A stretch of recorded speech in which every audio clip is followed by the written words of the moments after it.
the podcast about great technology companies and the stories and playbooks. No, you said technology. Now we definitely have a cold opening. I guess I really want us to be about technology companies again. Well, this is a technology company. It's a sign. All right, here we go. Who got the truth? Is it you? Is it you? Is it you? Who got the truth now? Is it you? Is it you? Is it you? Sit me down, say it straight. Another story on the way. Who got the truth? Welcome to the spring 2025 season of Acquired, the podcast about great companies and the stories and playbooks behind them. I'm Ben Gilbert. I'm David Rosenthal. And we are your hosts. Today, we have something very special to share with you. After becoming obsessed with semiconductors from our TSMC episode 4 years ago, David and I wound our way through the rest of the industry, studying fabless companies like Nvidia and Qualcomm, architecture companies like ARM, and chip design software companies like Synopsys. And as we were thinking, what's next in the world of chips on Acquired, we threw the Hail Mary. We asked friend of the show, Jensen Huang, if he would ask Dr. Morris Chang, the 93-year-old founder of TSMC, if he would be open to an interview with us.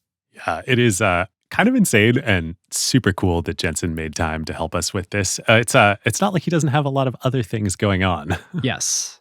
Well, listeners, it happened. So today's episode is a conversation that we recorded in Taipei last week at Dr. Chang's office. We flew to Taiwan for a 48-hour whirlwind where we spent some time at TSMC's headquarters in Hsinchu Science Park, where many of TSMC's fabs are located. Super cool to see. Totally. So conveniently, Dr. Chang just published Volume 2 of his autobiography a couple months ago after a 26-year hiatus from Volume 1. But inconveniently, it is written in traditional Chinese and not published in the Western world. We managed to get our hands on an unpublished translation of the book to prepare, and what you are about to hear focuses on a few crucial stories from TSMC's history that Dr. Chang shares in his memoir about Apple, Nvidia, and the birth of the fabless industry.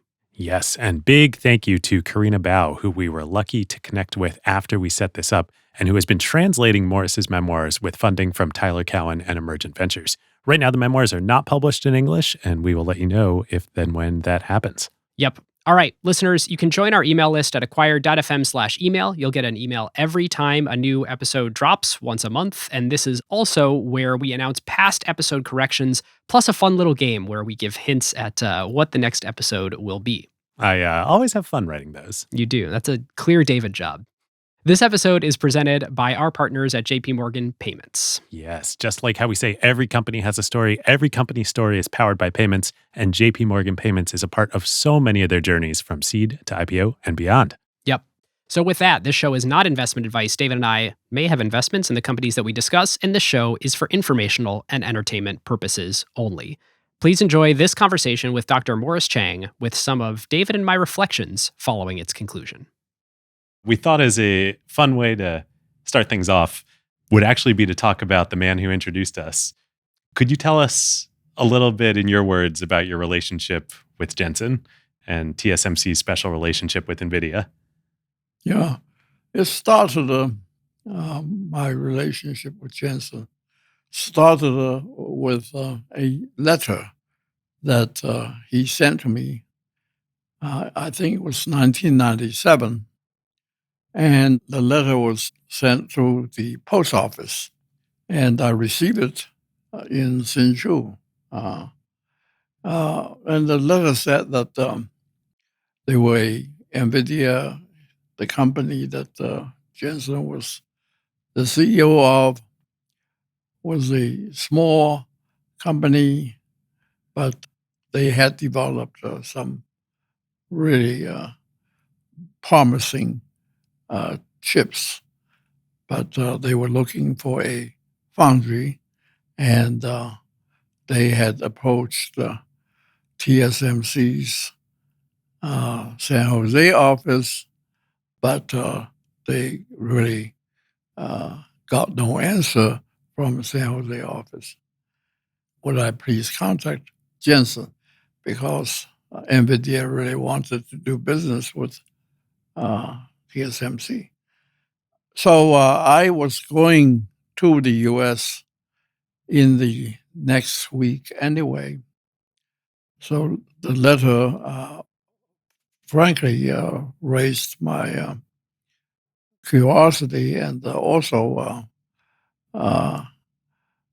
irritated me a little bit because, I had always told our salespeople that we should never be negligent in talking to future customers, even if the customer seems to be a very small one. And at this point, NVIDIA was 4 years old. They were facing bankruptcy, I think, yeah. And they had maybe 50 or 60 employees. So TSMC, I think, at that time already had a few thousand employees. And we had exceeded, I remember we had exceeded $1 billion in revenue in 95, and this was 97. So we were, relatively speaking, we were a pretty big company. Yeah. Which is very impressive. You were yourself only a 10-year-old company doing over $1 billion in revenue. Yeah, right. So the following week, I went to California, and I called him back without advance notice. I called Jensen. I looked up. I think there was telephone number on the stationery that he sent me the letter on.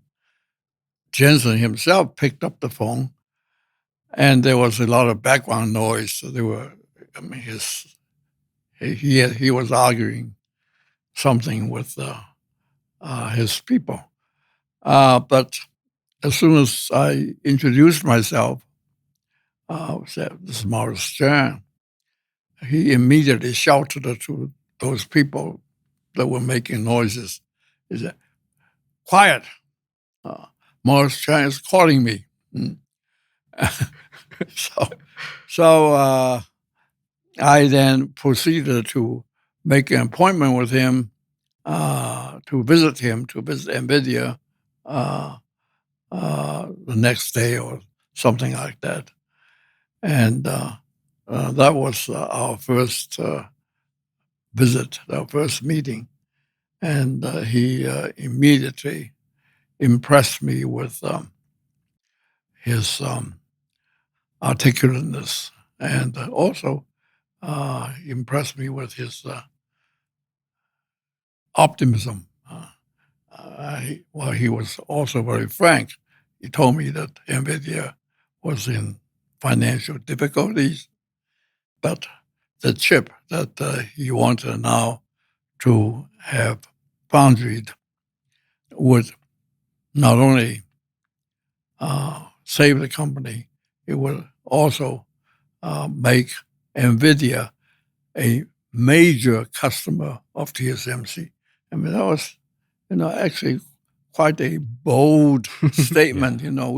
We're over $1 billion, and to be a major customer of ours, he would have to produce revenue for us of at least $50 million a year. Okay. Was that chip the Riva 128? I forgot the number, but it was a very successful chip. Yeah, I don't think it was Riva anything. It was a games chip, of course. It was successful. In fact, his prediction came true. Not only did it solve NVIDIA's financial problems, it prevented it from being bankrupt. Not only did it do that, it also started to make them a major customer of TSMC. Within 2 or 3 years, they did become one of the biggest 5 customers of TSMC. Yeah, very successful chip, yeah. So there was a great partnership forged there. TSMC would fab the chips, would manufacture them. NVIDIA would design them. That is true all the way to today at immense scale, but it hasn't always been easy and it hasn't always been perfect. And I want to go to this moment in 2009 on the 40 nanometer node where development was slower than TSMC had hoped, and it was costing customers like Nvidia time and money. Can you share the story of how this came to be and how it was resolved? Well, I decided to um, give the CEO job to a potential successor of mine, while I will still retain the chairmanship. In Taiwan, usually the chairman is the top man anyway, even though uh, uh, CEO is another person. So the problem you just mentioned happened during the period when someone else was the CEO. Apparently, it was a manufacturing problem. It was also a quality problem. And it was the quality problem that the CEO first reported to me. But the CEO insisted that our people, we had a director of quality, uh, insisted that we were not, TSMC was not at fault. And so on that basis, on the basis of our quality managers' arguments, he had not offered NVIDIA anything. Now, as far as the manufacturing problem was concerned, it was a yield problem, and everybody was suffering from it. And of course, NVIDIA at that time was perhaps the biggest customer of that node, the 40 nanometer node. And a yield problem in the context of this industry is when you are trying to make a bunch of very high quality chips, but you just can't get the percentage that actually work up very high. Something like that, yes. But the problem apparently, just continued, and I was, even though I was not the CEO, I was getting a little impatient. And then, of course, some other problems cropped up, other problems than this 40 nanometer NVIDIA problem. So I decided to take the CEO position back. So in 2009, I did that. And there were several priority problems that I had to deal with when I took the CEO job back. And one of them was this continuing problem, continuing argument, controversy with NVIDIA. Anyway, I remember in the first few days after I took back the CEOship, I called all the major customers, including Jensen. And Qualcomm was, I believe, Oh, another one yeah. with that. Qualcomm was also, yeah. And Qualcomm, the top customers, didn't change very much since then, except for maybe one, yeah. Apple. Apple, yeah. Apple came later, yeah. And in my call with Jensen, he was still very friendly with me, but he also reminded me in a very serious tone that we had the quality delivery manufacturing problem on the 40 nanometer. All right, so I said I knew that, and it's one of my priority problems. But give me a couple of weeks, and I will get back with you. And as I said, I did have several problems aside from the 40 nanometer manufacturing problem and the problem with the argument that we were having with NVIDIA. Aside from that, we also had the problem of the pricing was dropping faster than the cost. I mean, you don't want to see that, Your gross margin percentage kept dropping, Because you had committed to a schedule of price drops with customers, but you weren't able to drive down your manufacturing costs at the same rate. All right, so that was one problem.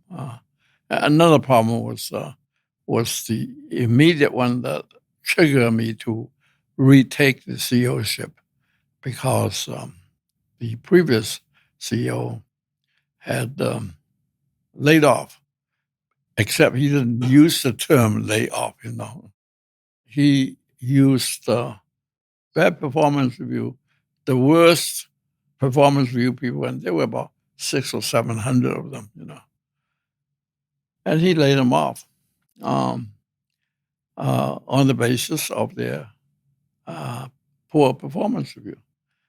And well, we never did that, I mean, the worst we would do was to place them on probation for 6 months.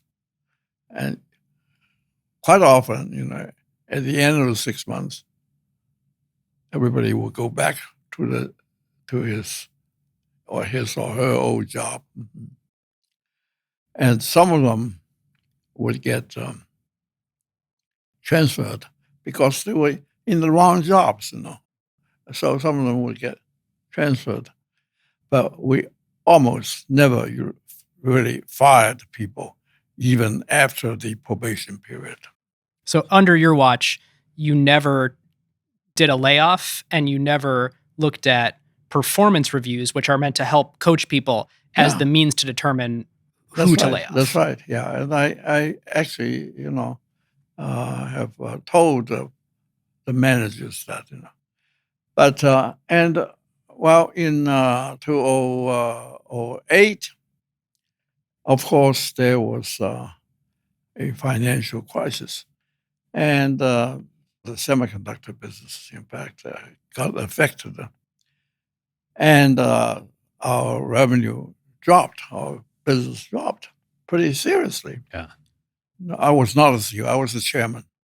But I just knew that any general manager, any CEO, general manager, without very much experience, what he or she would do in a situation like that. It's a kind of a knee-jerk kind of reaction, Oh, he says, oh, this is my test. I got to save, all the money possible, and I got to, lay off people, But this is the semiconductor industry, and Moore's Law means no matter what happens, you will always need people. Well, I know. Semiconductor industry people actually think the same way as I described. They all lay off. They lay off people too. Now, I had a lot of experience at Texas Instruments, but at Texas Instruments, I was not a CEO. I was just one of the top managers under the CEO level. And when the company decided to have a layoff, the CEO conferred with the top managers, who included me. And their first reaction was exactly the same. And I'm talking about the 70s, early 70s. Their first reaction on who to lay off was exactly the same as what our TSMC CEO did in late 2008, 2009, which was, go by performance. Now I was the only one at Texas Instruments in the early 70s that said, no, that would not be a credible way of doing it. People would not respect us if we lay off by performance ratings.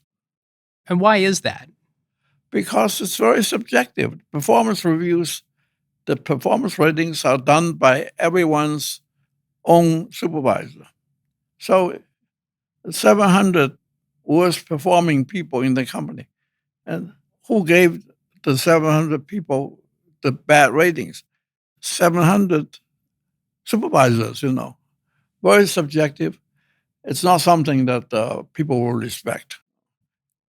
If in a year you have to hire people back, you have to hire the laid off people back, then you shouldn't lay off, because the layoff, the separation expense is usually half a year, about half a year. And it takes at least half a year to train a person. So if you need the people back within a year, you shouldn't lay off. So, what did you do when you came back as CEO, both about the employment issue and about the customer issue? You mean customer issue being NVIDIA? Yeah. Well, to finish the employment issue, the laid off employees, as I said, there were 700 of them, 600 or 700 of them, came to my home to demonstrate and protest. Now, the company, TSMC, was pre-warned that hundreds of people would appear in front of my home. So they notified the police department in my district. So the police department sent 50, 60 police officers to try to maintain the order. Now, more than 100 protesters appeared.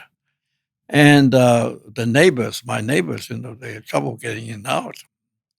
That was only the first time. A month or so later, the problem was still not solved. I was still not the CEO. So they appeared again. Some protesters, about 25 of them, decided to spend the night, sleep over in the little park that's about a block away from my home. My wife literally didn't sleep that night, I bet. She would wake up and went over to that window to take a look to see what was going on. But then very early the next morning, my wife, about 6 o'clock the next morning, my wife, got up and she took one of the bodyguards and went to a neighborhood market and got the Chinese-style breakfast, Chinese bread, fried bread, I don't know whether you ever had it or not. Probably not. Yeah. And buns,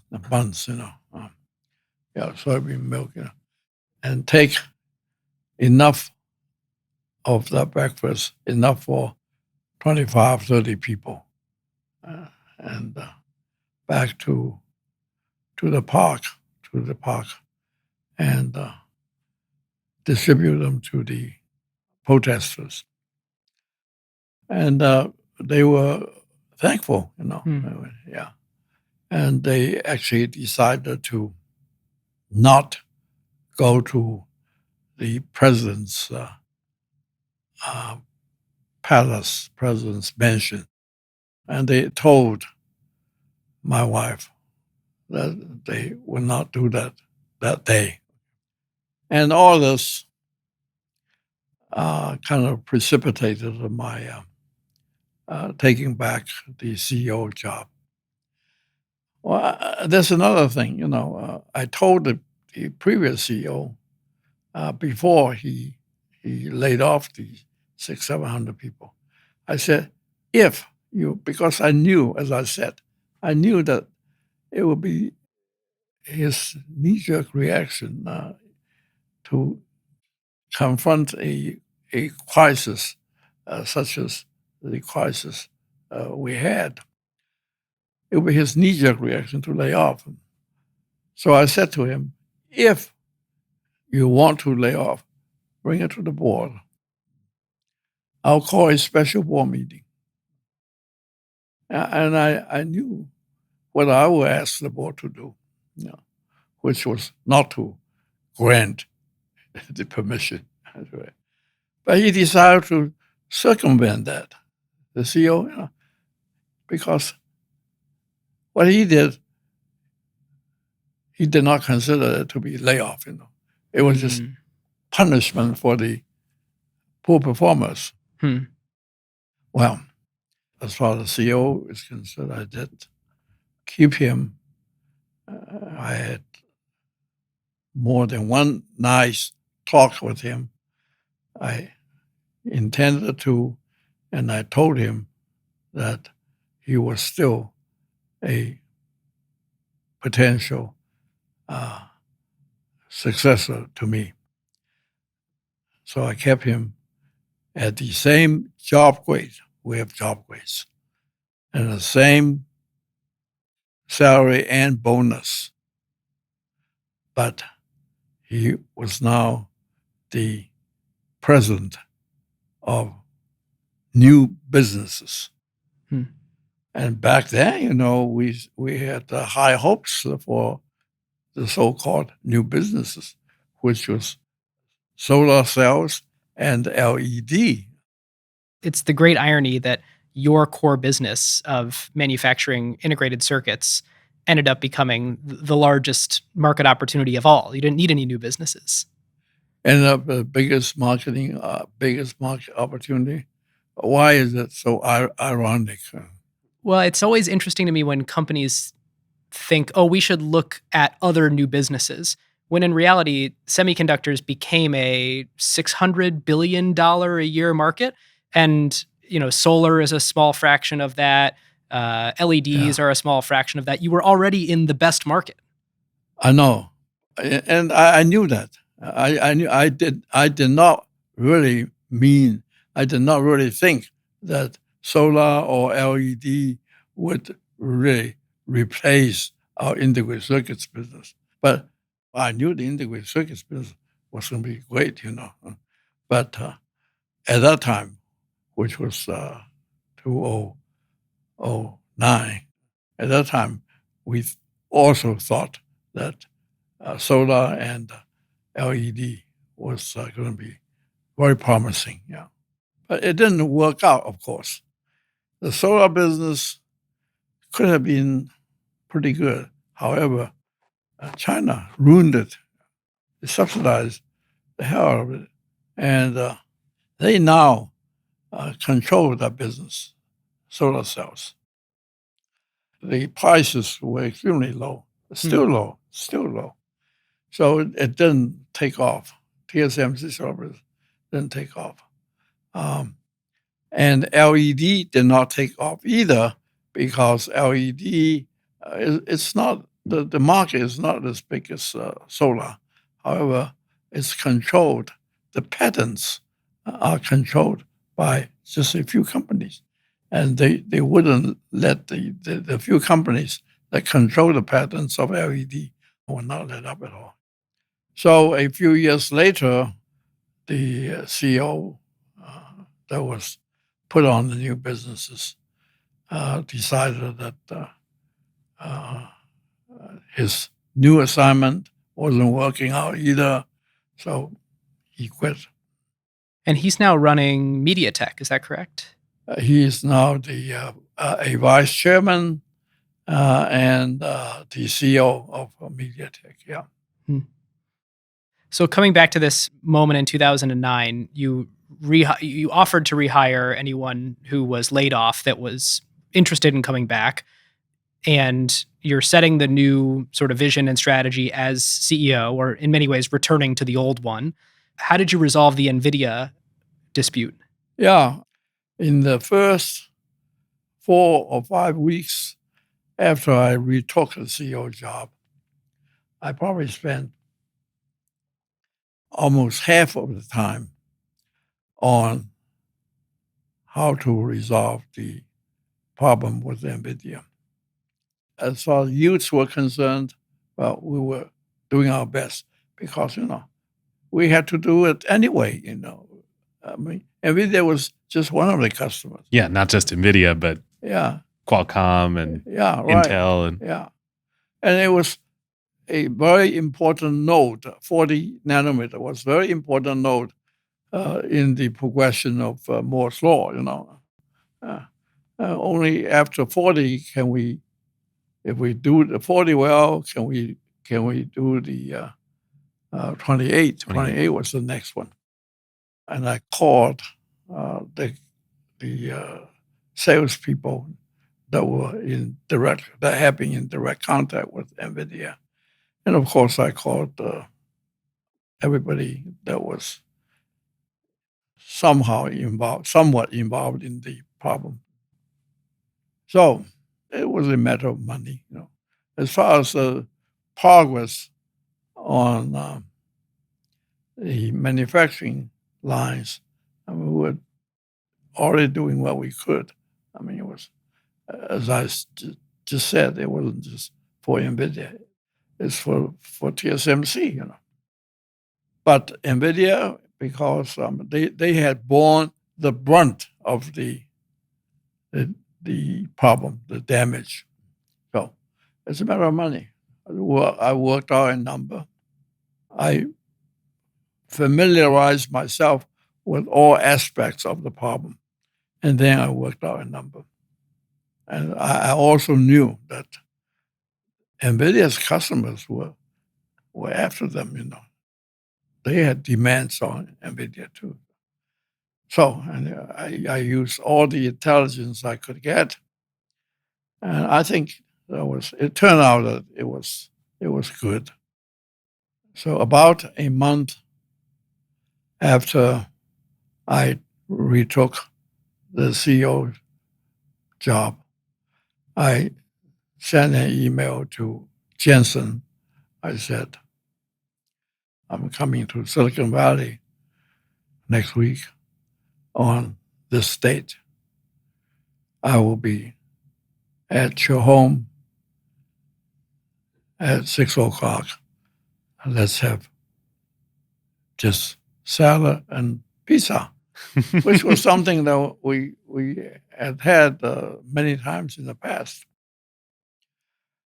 Now, immediately, he sent back an email. He said, when do we discuss business then?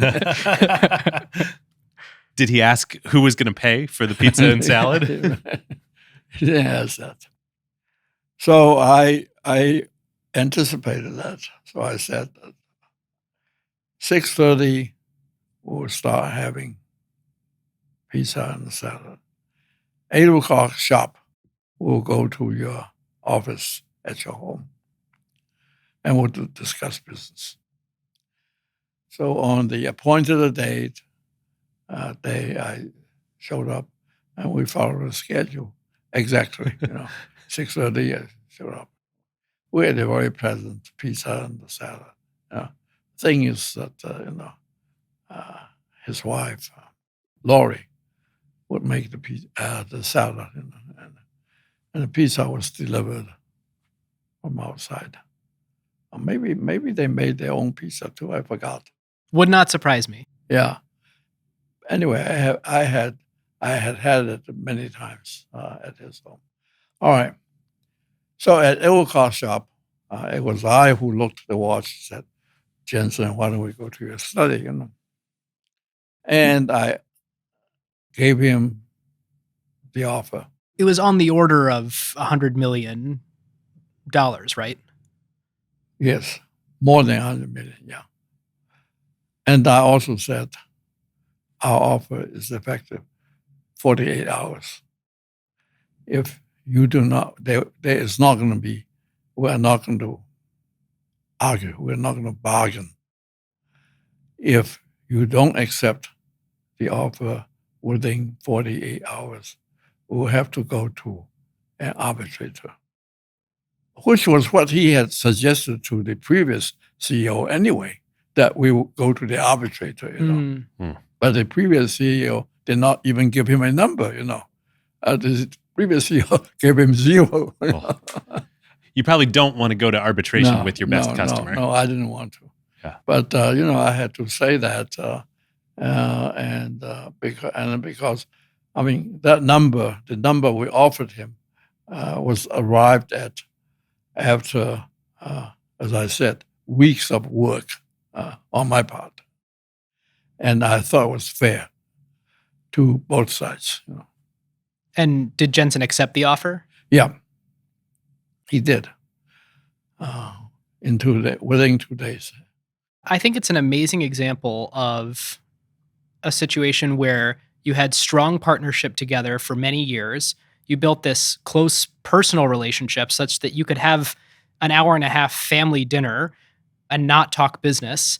You were able to then come up with a large sum of money, over $100 million, settle. And then since then, there have been many, many, many billions of dollars of business done together. It's a great success of working out your differences. I know. I liked it too.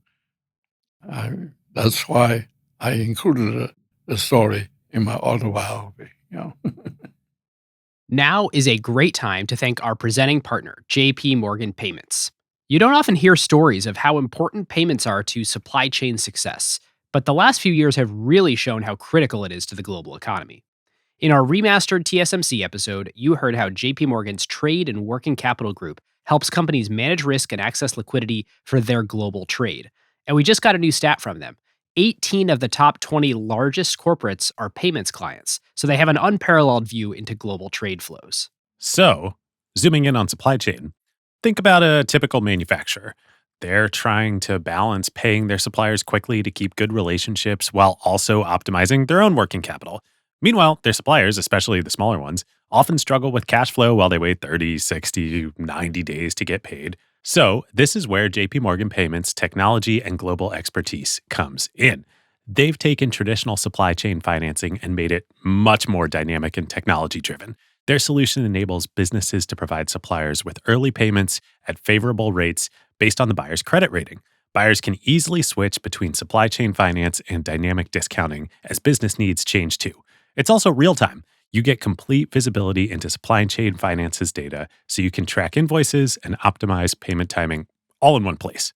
To simplify it, here's an example. Imagine you're a lumber mill working with dozens of furniture manufacturers. The terms you've negotiated with a big furniture manufacturer mean you have to wait 60 days for payment on multi-million-dollar monthly invoices. Of course, this limits your ability to maintain optimal timber inventory and process orders quickly. With JP Morgan supply chain finance solutions, you could receive payment in just days, while the furniture manufacturer gets to keep their original payment terms. So now you can stock up on premium hardwoods and reduce order processing times even through seasonal spikes in demand. This is why it's used by over 2 million suppliers around the world. It's really win-win. It makes the whole supply chain become more resilient. JP Morgan Payments is at the financial and operational aspects, really the forefront of both of supply chains with trusted, innovative infrastructure that you can rely on. So whether you're looking to strengthen your working capital or just make sure your supply chain is more efficient, check out jpmorgan.com/acquired and see how they can help your business grow. After the 40 nanometer node, after you fixed these problems, as you said, the next node was 28 nanometers. And as we understand your story and the company's story, 28 nanometers is when TSMC really started to take the leadership role at the leading edge in the industry. How did you decide to go commit so hard to 28 nanometers after having had all the problems at 40 nanometers? Well, I had a lot of trouble at TI. My peak job at TI was the head of worldwide semiconductors. TI, of course, had many businesses, defense business, materials and controls, and also their origin, which was geophysical and so on. But TI's semiconductor business was their biggest, and I was the head of that worldwide semiconductor business. I wanted, at that time, when I was the head of worldwide semiconductors, our R&D budget was 4.8% of revenue, of our revenue. And I thought it was not enough. I just wanted to raise it to 5.5% of the revenue. But my request was denied every time I raised it. Now, coming back to TSMC, I wanted to set a number, a percentage of revenue number, so we don't have to argue every year how much R&D we should spend. So at about the time, 2008, 2009, when I came back, I just almost at that time we were running, I think, 6 or 7% a year, but it was negotiated every year between the R&D director and the CEO. So I wanted to stop that. I wanted to make him at ease. I mean, he doesn't have to argue, doesn't have to request every year. So I almost just literally picked a number I already had. We've been running 6 or 7% already. So I said, oh, let's pick 8%. Okay, yeah, 8%, regardless of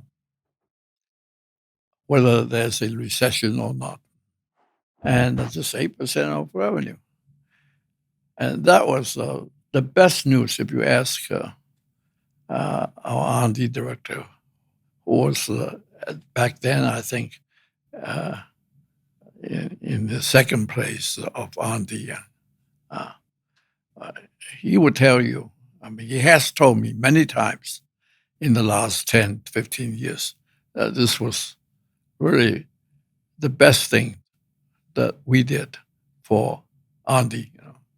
So they were not concerned, the R&D director was not concerned at all about having his planned budget cut back, his planned resource, people allocation cut back, none of that. So he has been working 8%, and so it has been like that. And that is what propelled our R&D effort. In this period in 2010, it wasn't just ramping the R&D budget. It was also the capital expenditures. You had almost a decade of $2 to $2.5 billion spent, building the fabs every year. And in 2010, you ramped that to almost $6 billion. What was it about the competitive environment, the 28 nanometer node, that caused you to push all your chips in on that? Yeah, I think it was kind of a mutual feeding thing, As I settled the R&D budget at 8% of revenue, I mean, to the satisfaction of the R&D people, they began to have big ideas. They began to be telling me, our 28 is going to be the term they use, and they have used it several times. 20, but the first time I heard them using it is the 28. 28 is going to be the sweet spot. It's just like a tennis racket, You hit the ball with a sweet spot of your racket. Yeah. Yeah. Do you play tennis? I have played tennis, not well. Good. I was like you, like 40 years ago, I was like you. I don't play anymore. But, so I know the feeling of hitting a ball in the sweet spot, 28 nanometer is in the sweet spot. And so I said, why? He, gave me a lot of technical reasons. 20 nanometer. So I decided I would believe him. And he now had the resources to push it, to do it as fast as he could. Now the capital spending. Now, of course, back then we had already built up pretty good infrastructure, organizational infrastructure. We had a pretty good market forecasting group, and I had set up the business development department, which was like a marketing department. We always had a pretty strong sales effort. But to me, sales effort is just the tactical side with the customers. Marketing is the strategic side to the outside world. Now, from all these inputs, the marketing, the business development department, which, as I said, was our strategic marketing group, and from the technical, from the R&D side, that 28 was going to be sweet spot. I decided that, and I quoted Shakespeare in my autobiography, that there's a tide in the affairs of man, which taken at its flood leads on to fortune. I decided that this was 28 nanometer was going to be our tide. Yeah. Our next tide anyway. There will be others. 7 nanometer was the next sweet spot, the R&D people told me. And again, reminded myself of Shakespeare, Taking it the flood. taking it as flood, yeah. So, however, setting the R&D at 8% of did not invite any opposition from the board. But suddenly, increasing capital spending threefold, I think, did invite a lot of questions from the board. Our practice in the board meetings, because back then, even now, most of the directors are from overseas, U.S. and England. And we would email the agenda to them 2 weeks before the board meeting. Then the night before the board meeting, I would invite the independent directors to dinner. And that dinner, the conversation at that dinner was not on record. So the independent directors, actually more, 3/4 of our directors are independent directors.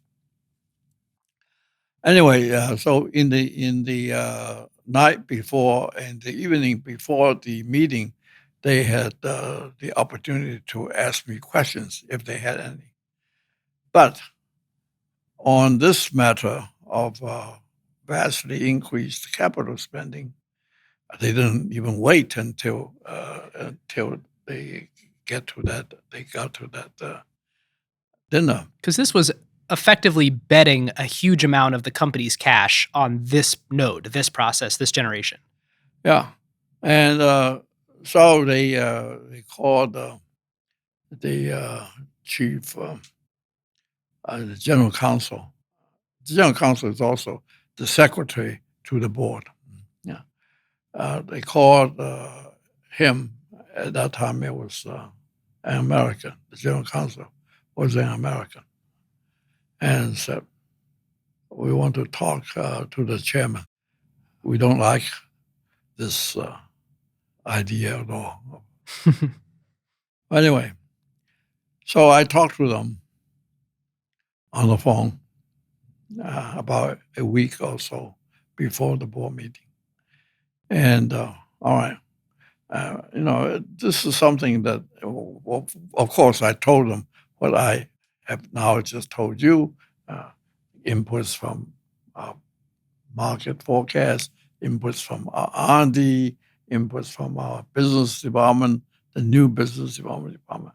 And of course, they didn't believe it. You really can't convince anybody on something like this. So at the end, I had to say, well, look, I heard you, but I am still the guy that's responsible for the operation of the company. So you need to let me go ahead with this one. So they were satisfied with that. And what was the result? What happened around this era of 28 nanometer that created so much demand? Oh, I think you know the result. The result was good. And that was the smartphone era coincided with 28 nanometer. Yeah. When the business development group was looking at this and you were looking at this, did you see how big smartphones were going to become and the immense opportunity that would unlock for you? No, I didn't. Maybe the business development guy, that was another interesting story. Yeah, maybe he knew. Maybe or at least I now hope, and I, of course, hoped at that time too, that he had a more detailed visibility than I did. But I mean, of course, his was not the only. It was not the only input. I had a few other advisors too. Yeah. So that takes us to Apple. Could you share with us how you end up meeting Apple? Yeah, but before we do that, let me offer how we made CC actually the business development director. The current CEO. The current CEO, the current chairman and CEO. Yeah. When Rick was the CEO between 2005 and 2009, he had split operations into two groups: advanced technology and mainstream technology. And CC was the head of the mainstream. Actually, really, I should say, the lesser one, okay? Yeah. And Mark Liu was the head of the advanced technology. And each group had a small business development section, maybe 30 or 40 people each. All right, so I came back to be the CEO, and I never thought the split up of two groups was a good idea anyway. In fact, back in 1996, the president, he was not a CEO, but he was the president. We didn't have the CEO title back in 1996. But the president, who was American. Don Brooks? Yeah, right. He wanted to split. I mean, I think he got a little tired of running this company. He was going to be here for only a year at first, but he ended up spending 6-7 years in Taiwan. Towards the end, he was getting a little tired of running this thing. And he thought that he would do it like TI, for instance. When TI had a germanium transistor department, silicon transit department, and integrated circuits, bipolar integrated circuit, MOS integrated circuit, It's the divisional org structure instead of a functional org Right, structure. right, yeah. But I really did not think that the foundry business, TSMC's business, was suitable for the divisional structure. Because, we have almost the same group of customers. How do you divide up the group, divide up the company if you want the so-called divisional structure? Well, Don Brooks was going to divide it by fab. My goodness, the customers move from one fab to another. The same customers, Not to mention TSMC has 21, 22 fabs now. And so what, are you going to have 22 back divisions? Then he only had 3 or 4 fabs, back then, yeah. But he was not convinced. He kept arguing. And I said, look, why don't we get a consultant? McKinsey. Why don't we get McKinsey? Okay. So we got McKinsey in. And McKinsey, after a month or 2 months actually, and a couple of $1 million, I guess, told us the same answer, that functional is best. And then Don Brooks said, well, tell me one big company that's functionalized. And McKinsey immediately answered, Boeing, which is a good answer, Yeah. Yeah. Of course. Except it's not true. Boeing has commercial and government. Well, they probably have commercial and government, but they don't have 707, 747, 757. They don't divide. And if we divide up by fab, it would be like dividing up 707 from 757, 737. Yeah. Well, anyway, Don Brooks' attempt was in 1996. And by 2005, Rick Tsai, decided to tread the same ground. Well, and he did. This time, I didn't stop him. My idea, my principle, when I was the chairman and not the CEO, was, well, sometimes you have to let the CEO make his own mistakes and learn from them. Of course, not if the whole company is going down the drain. So you have to interfere then, but only then. Well, anyway, so that was the background. 2 groups when I came back to be the CEO, the advanced group and mainstream group. And each group had a small business development section, 30 or 40 people. I think advanced has had more, like a bigger group than mainstream. All right. So I wanted to combine the 2 operation groups. And I also wanted a real marketing. And I didn't call it marketing because I decided to use business development in English because it has a good translation in Chinese. All right. Now I've decided to combine the 2 groups, operation groups. Now, back in 2009, when I decided to combine the 2 groups, I think the advanced group had something like 10,000 employees.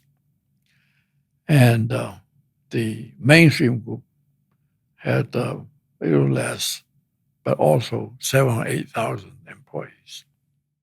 And the mainstream group, just because we haven't explained this concept yet, is taking those older fabs that have the higher nanometer nodes, and they're finding customers that don't necessarily need the leading edge to automotive parts or it's CMOS sensors for cameras, and finding customers to keep the utilization high on those older fabs from previous generations. Yeah, right. But also, you quite often the same customers use both mainstream and advanced technologies. Yeah.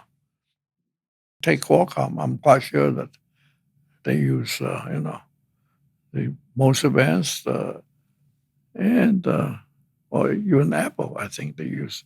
Yeah, if you think about all the chips in an iPhone, Yeah, the A16 Pro is built on the leading edge, but there are many, many other chips in there. Yeah, right. So you combine to one business development organization, 80-ish people. Yeah. We had Mark Liu in charge of the advanced and CC Wei in charge of the question is, who's going to be in charge of what, the combined. Or you need only one for the combined operations. You need only one person. The truth is that we had a lot of operational talents, Operation meaning manufacturing, taking the developed technology from R&D, and converting it into mass production. We had a lot of talents there. But business development or marketing there. And neither Mark nor CC had any real previous experience in marketing, business development. So that was my main worry. We combined the two groups. We needed a combined operations manager, but even more importantly, in my mind, we needed a combined market business development manager. So I first offered the marketing business development job to the guy who was in the bigger job, advanced technology, Mark. And I explained to him that I did not think he had any significant marketing experience in the past. And this new job, if he takes it, would give him the opportunity of being proficient in that area. But he declined it. He said, my goodness, I have 10,000 people reporting to me now. You want me to take a job that has only 60, 70 people in it? So that was the end of that conversation. And your goal was for him to become a well-rounded executive in hopes of leading the company after he sort of did that tour of duty. And I explained to him that, Not to mention it's a very important 60 or 70 people. They're responsible for finding all the next business. I know. Actually, back in my mind, I was thinking of the time when Kissinger was Nixon's national security advisor, and somebody else, whose name I have even forgotten, was the Secretary of State. And Kissinger, probably had a couple hundred people reporting to him, whereas the Secretary of State, had thousands of people all over the world reporting to him. And who had more power? Kissinger. Certainly not the name who you've forgotten. Yeah. And before this period, you were doing the business development and marketing for the company, right? You were the one finding the Nvidias, the Jensens, the Broadcoms, the next great customers and great markets for you. That's right. That's right. You I were, was. You were always on a plane meeting with the current top 15 customers and trying to find the next top 15. Yeah, except for those 4 years when I was not the CEO. Yeah. Yeah. But you were right. I was on the plane most of the time visiting customers. That was my pleasure. Yeah. I really liked it. Well, anyway, so I then, of course, offered the business development job to CC. And he accepted it. I mean, I thought he accepted it even delightfully, Yeah. So, And he's now the chairman and CEO of TSMC. Yeah. So this had just happened. And you came home from a board meeting, we understand, one evening. That's right. The board meeting had ended, and it was 6 o'clock or later. And I went home. This was Taipei. We had our board meetings back at that time in fact, here in the you ever seen my conference room? Yes, right. Yeah. Across the hall. Yeah, right. Yeah, we had all our board meetings in Taipei in that conference room.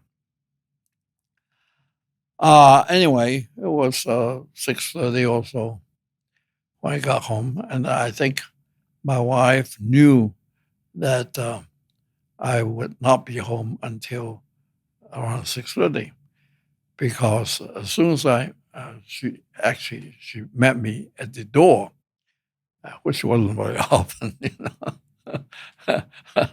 but this time she had something to tell me. That's why she met me at the door. She said, Terry Gao called in the afternoon and said he was coming to dinner. And who is Terry Gao for listeners? Terry Gao is a relative, is actually a second cousin of Sophie's. Sophie's my wife. And they share the same grandparents. That's what makes them second cousins, I think. Yeah. And for our Western listeners who this won't be obvious to, Terry Gao is the founder and CEO of Foxconn. Right. Terry Gao is a second cousin of Sophie's, and he's also he was also at that time the chairman of Hon Hai, which Hon Hai, yeah. Foxconn to American the listeners. name slipped my mind for a second. Yeah, Hon Hai, which is a very important supplier to Apple, and a pretty big company. And in fact, Terry Gao is reputed to be one of the richest men in Taiwan.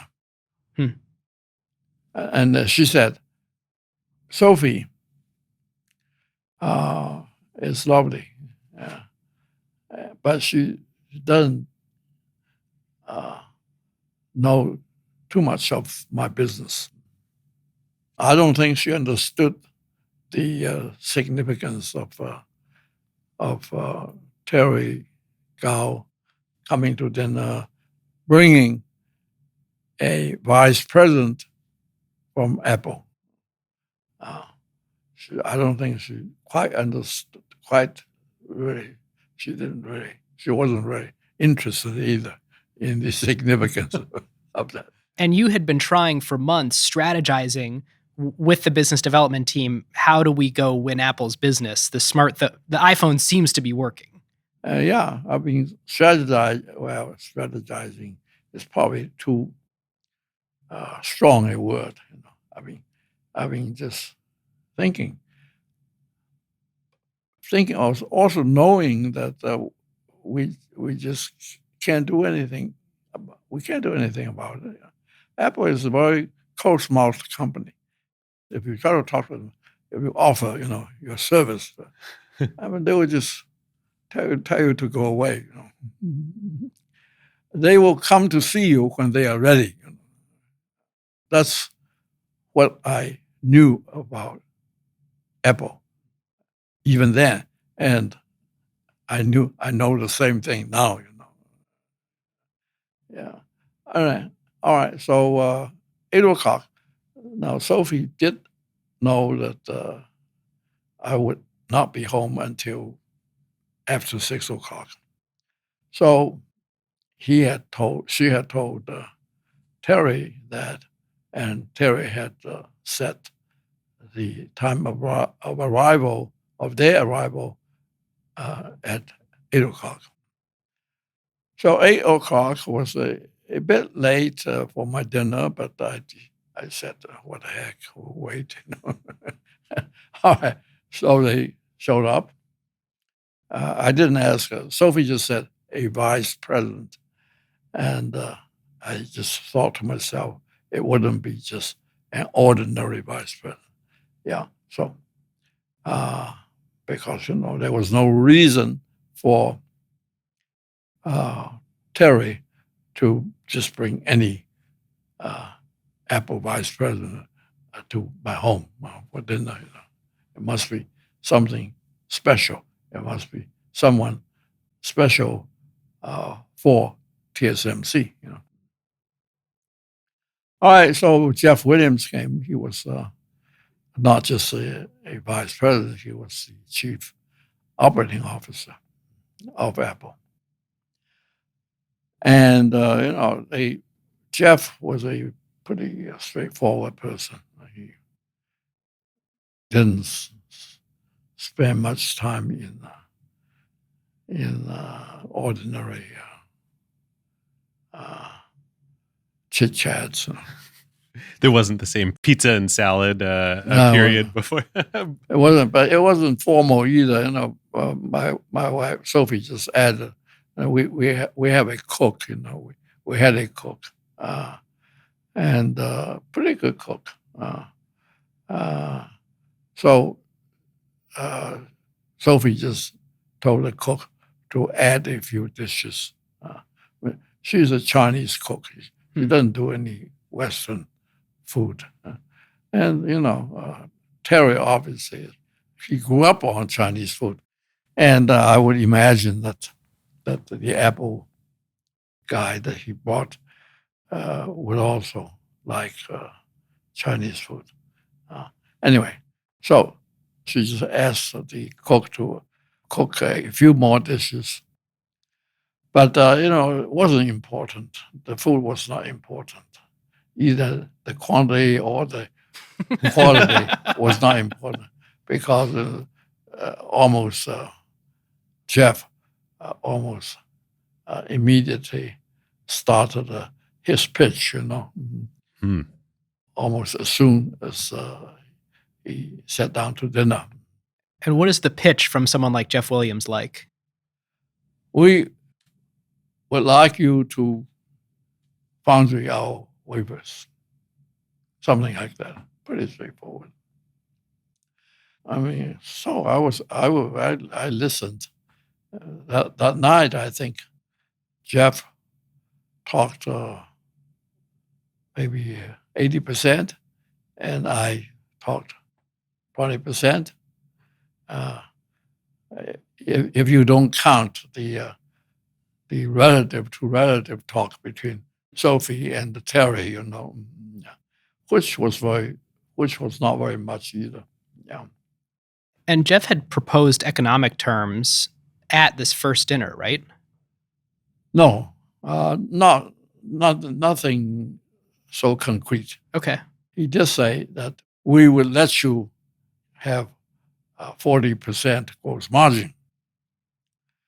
And I think, I didn't say anything. I didn't answer him. I didn't respond to that. But our margin at that time was already 45%. And I was trying to push it up to 50%. It was an announced effort in the company to push the gross margin. And I had that effort for many years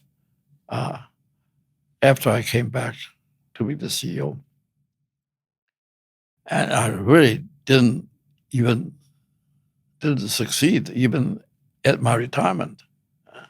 Now, of course, what happened later was that there was COVID and so on.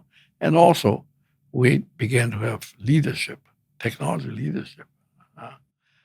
So our margin, jumped up to over 50%. But when I retired, it was still short of 50%, slightly short of 50%. I was almost there when I retired. In technology leadership, you're saying that around this time, the 28 nanometer node, you were... You're talking about 2010? Yes. You were still among a select few at the leading edge, but there was fierce competition. Whereas once you got to 7 nanometers or so, that's when you really... You are neglecting, I think, when you said that, you were neglecting Intel. Okay. Yeah. At 28 nanometers, we were very definitely the leader among foundries. Yeah. And maybe among a few other companies such as Texas Instruments and so on, but not Intel. Okay. And Apple was considering Intel. No, Apple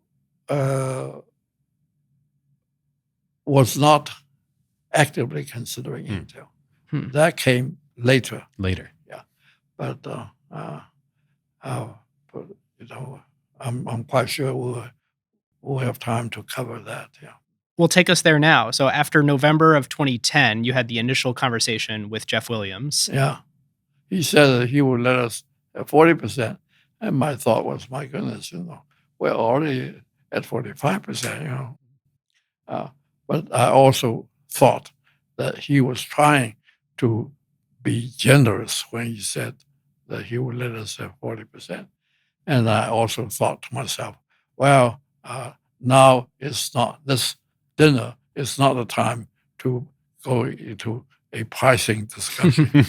we have a lot of other things to discuss. Anyway, so I said, no, we were about to go into production. We were almost in production with 28 nanometer at that time. The initial stage, anyway, 28. So I said, I thought it was going to be 28. I said, 28? Nope. Well, what node do you want? 20, he said. Now, that was a surprise to me. And frankly, it was also a disappointment because the Moore's law progression after 28 was going to be 16. Now, Apple, Jeff Williams, wanted 20. A half step. A half step. But a half step is a detour, we would have to, my thought at the dinner there was that we would have to spend effort on the 20, which of course would help us on the natural next node, which was 16. But still, it was a detour from 28, From 28, if we could go directly to, if R&D would directly go to 16, it would be less time than first do 20 and then. No, the point is that back then, R&D did not have enough resources to do 2 nodes at the same time. Later we did. So you have this conundrum where this is right after you had just spent $6 billion in CapEx the previous year, going all in on 28 nanometers. You're asking Apple, which could be your biggest customer ever, this is for 28, right? And you hear back, no, we want you to go do something that you're not planning on spending any money on and have this huge distraction. And you're, of course, left with this question, is it worth it to land Apple as a customer? It wasn't that serious. It wasn't that serious. Because when we figured a very big market for 28, and therefore when we planned to increase vastly our capital spending, we didn't have Apple in mind. We didn't include Apple. Apple came strictly as a pleasant surprise. Yeah. Anyway, for the company in total, but not for 28. I see. 28. Yeah. We didn't include Apple in our 28 planning. But it's still the question of, are you willing to go do this huge distraction and spend on the order of $10 billion over the next few years doing 20 nanometer for Apple when you weren't planning on doing 20 nanometer at all? That's right. That is where our connection with Goldman Sachs came in. Remember, I planted a lot of seeds when I ran TSMC. I knew that one of these days we will probably need top-level investment bank advice. So we established a good relationship with Goldman Sachs very early in our existence. I was, in fact, a board director of Goldman Sachs. Did you know that? Yes. I did. Yeah. We did the ADR with Goldman Sachs, which opened up a good relationship with Goldman Sachs. It was your New York public listing of the stock. Yeah, ADR is American Deposit Receipts. Yeah, it's New York. Yeah, it's a separate market. It's, in fact, right now the TSMC price, ADR price, has a 20% premium over. Really? Wow. However, you need TSMC board permission to convert your shares to ADR. Yeah. Otherwise, you'd be able to arbitrage? Yeah. We don't want that. So, as I was saying, the board has to approve any conversion of ordinary Taiwan TSMC stock to ADRs. And the board does not give such permission. Easily, anyway. Okay, yeah. So you had planted this seed with Goldman Sachs for when you knew you would need them. Right. This was very early in our history. Now, we need funds.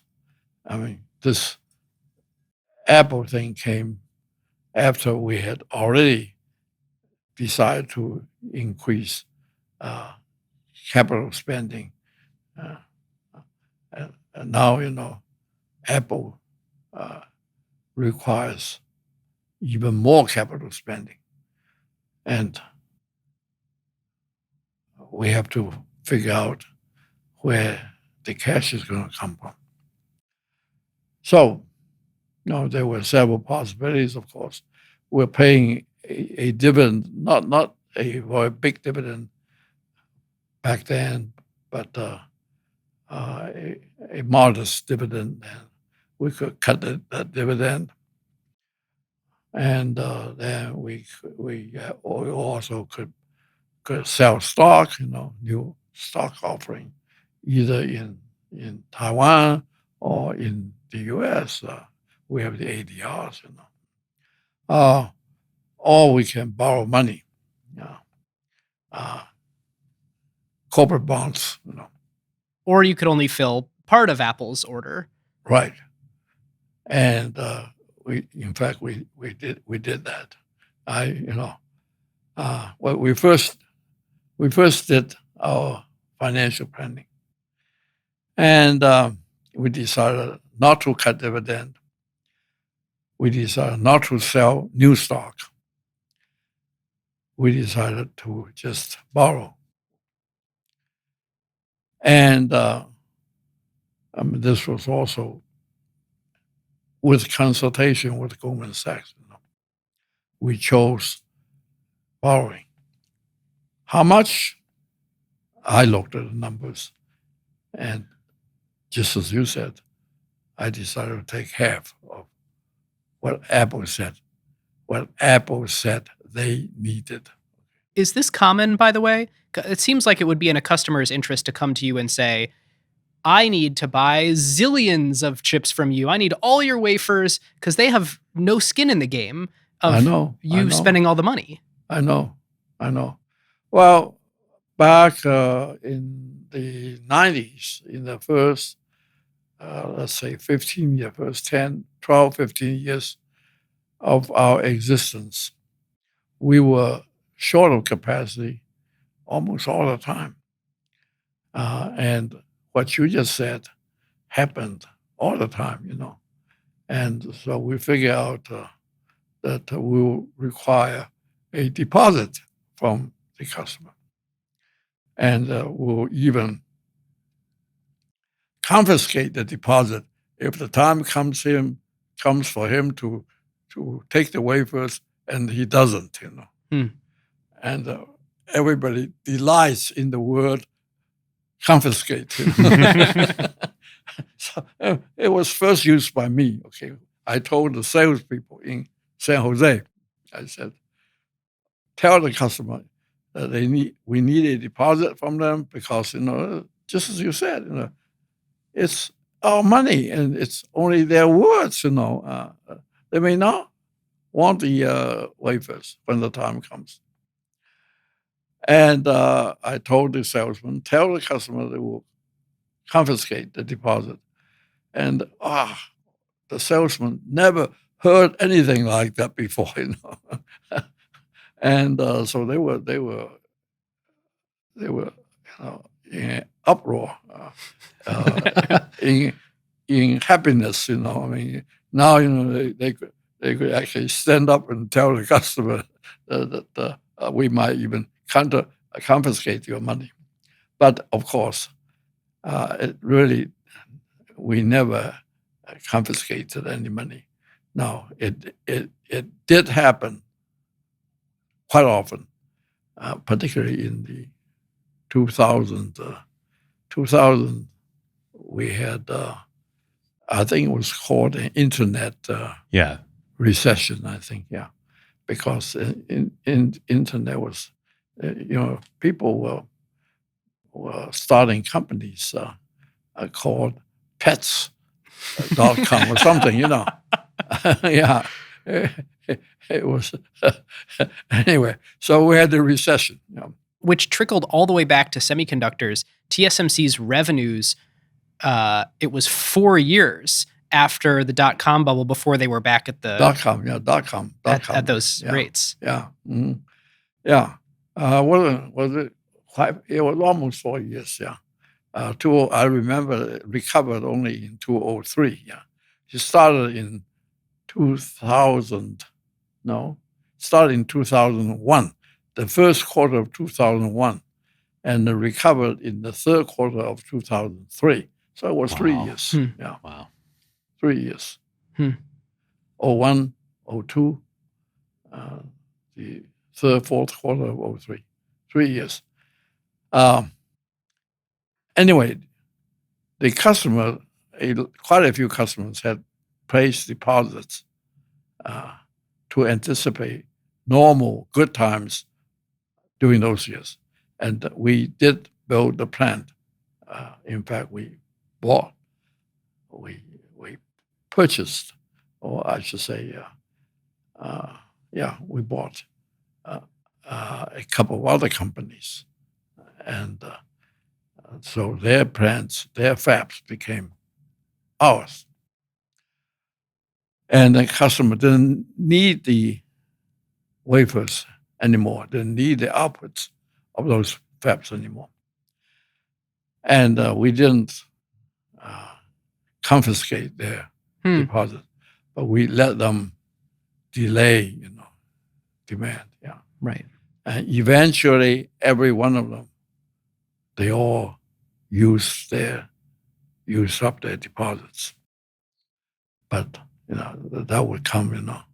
And so then back to, at this point, early 2011 with Apple, you go to them and say, we are prepared to serve half Yeah. the number that you told us. Well, first, of course, the new, or relatively new business development director, CC, he had the privilege of first telling the lower level purchasing people at Apple, and he got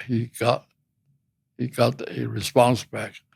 You must be crazy, So CC did not comment on that. At least he said he didn't comment on that. He brought it back to me. And then I went to Apple myself and talked to Jeff Williams. So I said to him, we have to issue corporate bonds. I think I used the word prudent. After all the prudent financial planning, we decided that we would take half of what you asked for. Now, he was very quiet about it. He only made one suggestion. He said, well, I think you can eliminate your dividend. Your shareholders will understand that. I said, well, no, I don't think I'll. Well, the fact is, I had looked into that. I mean, that's also a reason for, having high-level consulting advice. About 1/3 of our investors, shareholders, are very seriously interested in the dividends. So if we do what Jeff Williams said, our stock is going to drop like hell, Trigger a sell-off. Right. Anyway, but when I talked to Jeff Williams, and I went to see him in what's the place? Cupertino. Yeah, Cupertino. He took it fairly willingly, no big problem at all. The only suggestion that he made was the elimination of dividend, and I said no, and he then let it just lie there, Okay, but then that issue was settled. I mean, how much demand do we would take, and how we will get it. We still had to borrow billions of dollars, even with half of the demand. All right, listeners, this is a great time to reintroduce a good friend of the show, ServiceNow. Last year, we shared their incredible story from founding through becoming one of the best performing public software companies in history. Well, today we want to share a more recent story. In November of 2022, ChatGPT was released. We all lived through that moment, and it totally changed everything. And so, predictably, what happened next is that there was an explosion of one-off B2B tools that let people do some specific department or function thing with AI to get more done faster. Yep. But then again, predictably, all of this just created what Bill McDermott, the CEO of ServiceNow, calls the hornet's nest of complexity. Businesses already had too much software in different departments doing different things, and now all of a sudden they had too many different AI tools, which just compounded the problem. Ultimately, AI is powerful, but it's only as powerful as the platform and data that it's built on. Fortunately, not only is ServiceNow a powerful platform, Bill had foreseen the coming importance of AI. As some of his very first moves as CEO in 2020, he took all the R&D work that ServiceNow had been doing for years in AI and elevated it within the company. They also bought a company called Element AI, founded by a Turing Award winner.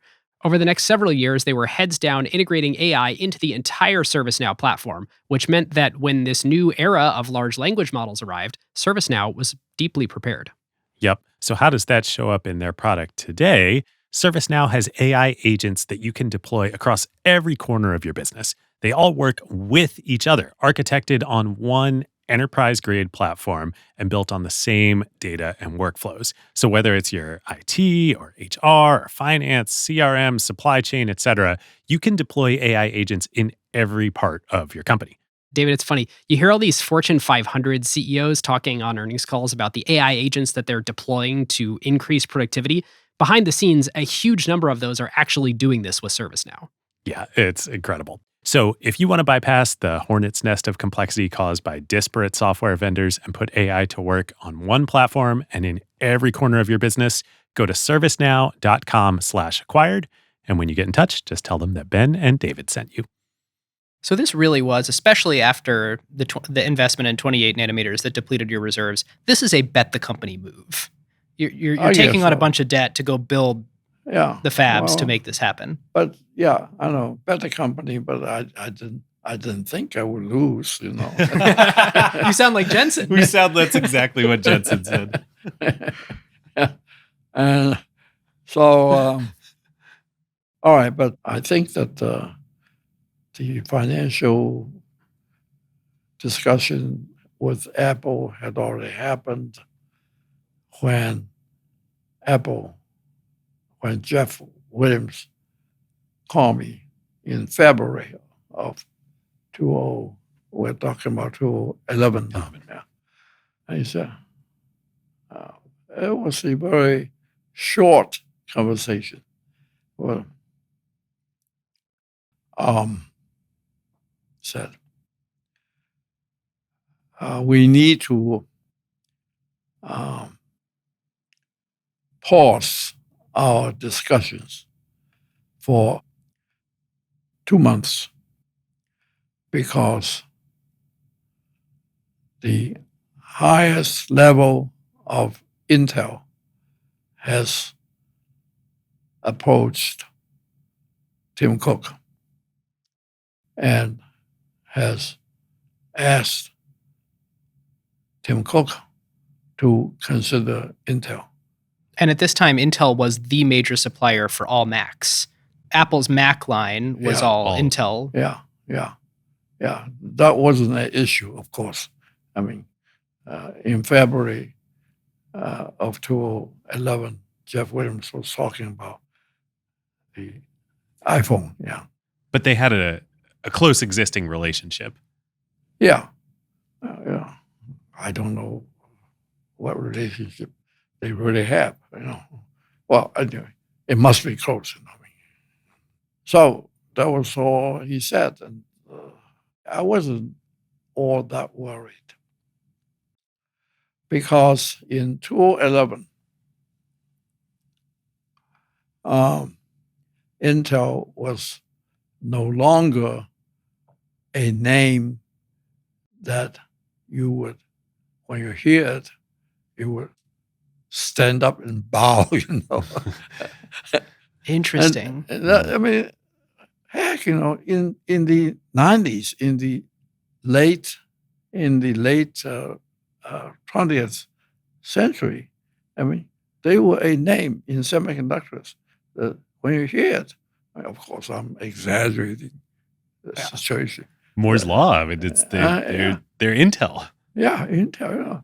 If you hear the name, if you hear that they're in competition with you, my goodness, you'll be trembling with fear, I mean, this is why you started TSMC as a pure play foundry business, because you didn't want to compete head to head. You said we should not be an integrated design manufacturer of the design of the chips and the manufacturing. We have to compete on a different vector because we'll never catch Intel. Well, I didn't quite say that we never catch it. Because fair enough. Look where we are in 2025. Okay, yeah. Anyway, so I of course had to accept Jeff Williams' request. All right. But again, as I just told you, I wasn't all that worried because, when reviewed in my mind all the characteristics that Apple is looking for in a supplier, technology. At that time, we thought we were almost at par with Intel, almost. In fact, I thought we were at par with Intel at that time. Manufacturing, I thought we were better than Intel. And customer trust, we thought that our customers trusted us more than Intel's customers trusted Intel. So I wasn't too worried. But then, indeed, and I also thought that when Jeff Williams told me the highest level of Intel, I thought he was talking about somebody like Andy Grove, who was retired, of course. But it turned out that he was only talking about the CEO of Intel at that time. Yeah, but I knew that only later. Would that have been Bob Swan or Paul Ottolini? No, it was the Italian guy, Ottolini. Yeah, Paul Ottolini. Ottolini. Got it. Yeah. So today, Intel doesn't make the chips in the iPhone. What happened? And in fact, TSMC makes all of Apple's chips. Yeah. All right.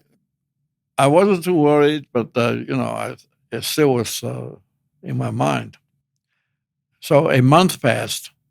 I think it was about the middle of February when Jeff called to tell me to pause for 2 months. So almost exactly a month later, middle of March sometime, I decided that I would pay them a visit and ask them what's going on, any progress. So I emailed Jeff and asked for an appointment. I said I was coming to the Silicon Valley anyway, which was pretty normal. And I will stop in at your place on such and such a day. Is that okay? And Jeff replied by saying that, yeah, come here, but I won't be here. I have asked Tim Cook to see you. I mean, this freedom, Jeff's freedom of delegating his boss to see a visitor, it was a privilege that I seldom had in my career, Yeah, normally someone says someone on my team will see you, not my boss will see you. I know. It was usually that way. It was usually the other way. Yeah. But in this case, it was Jeff S. Well, anyway, so I showed up, and Tim was very nice to me and took me to lunch, or to the cafeteria, I guess, where there was a lot of food. We each picked our food and carried our tray back to his office, And anyway, he told me there's nothing to worry about because Intel just does not know how to be a foundry. That's a very short but a very satisfactory answer to me. Yeah. What is your interpretation of the meaning behind that statement? I was explaining to you, we had on technology, on manufacturing. Subconsciously, I think I interpreted Jeff's explanation to me to be the third one, customer trust, I mean, they were always very superior, Intel.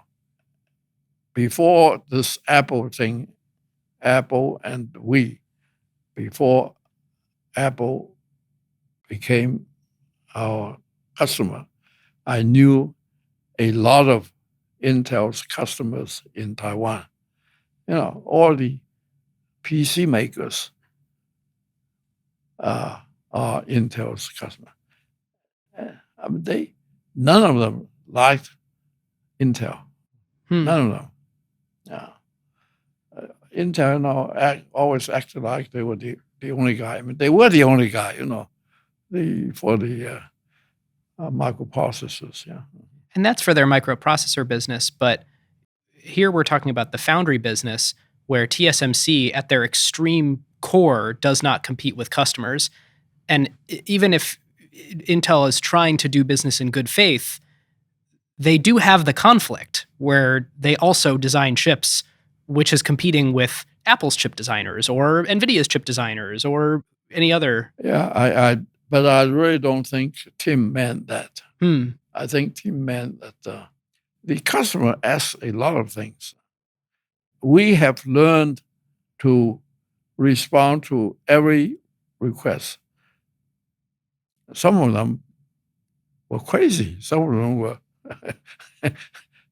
were irrational. We had to respond to each request courteously, which we do. Intel has never done that. Yeah, Intel.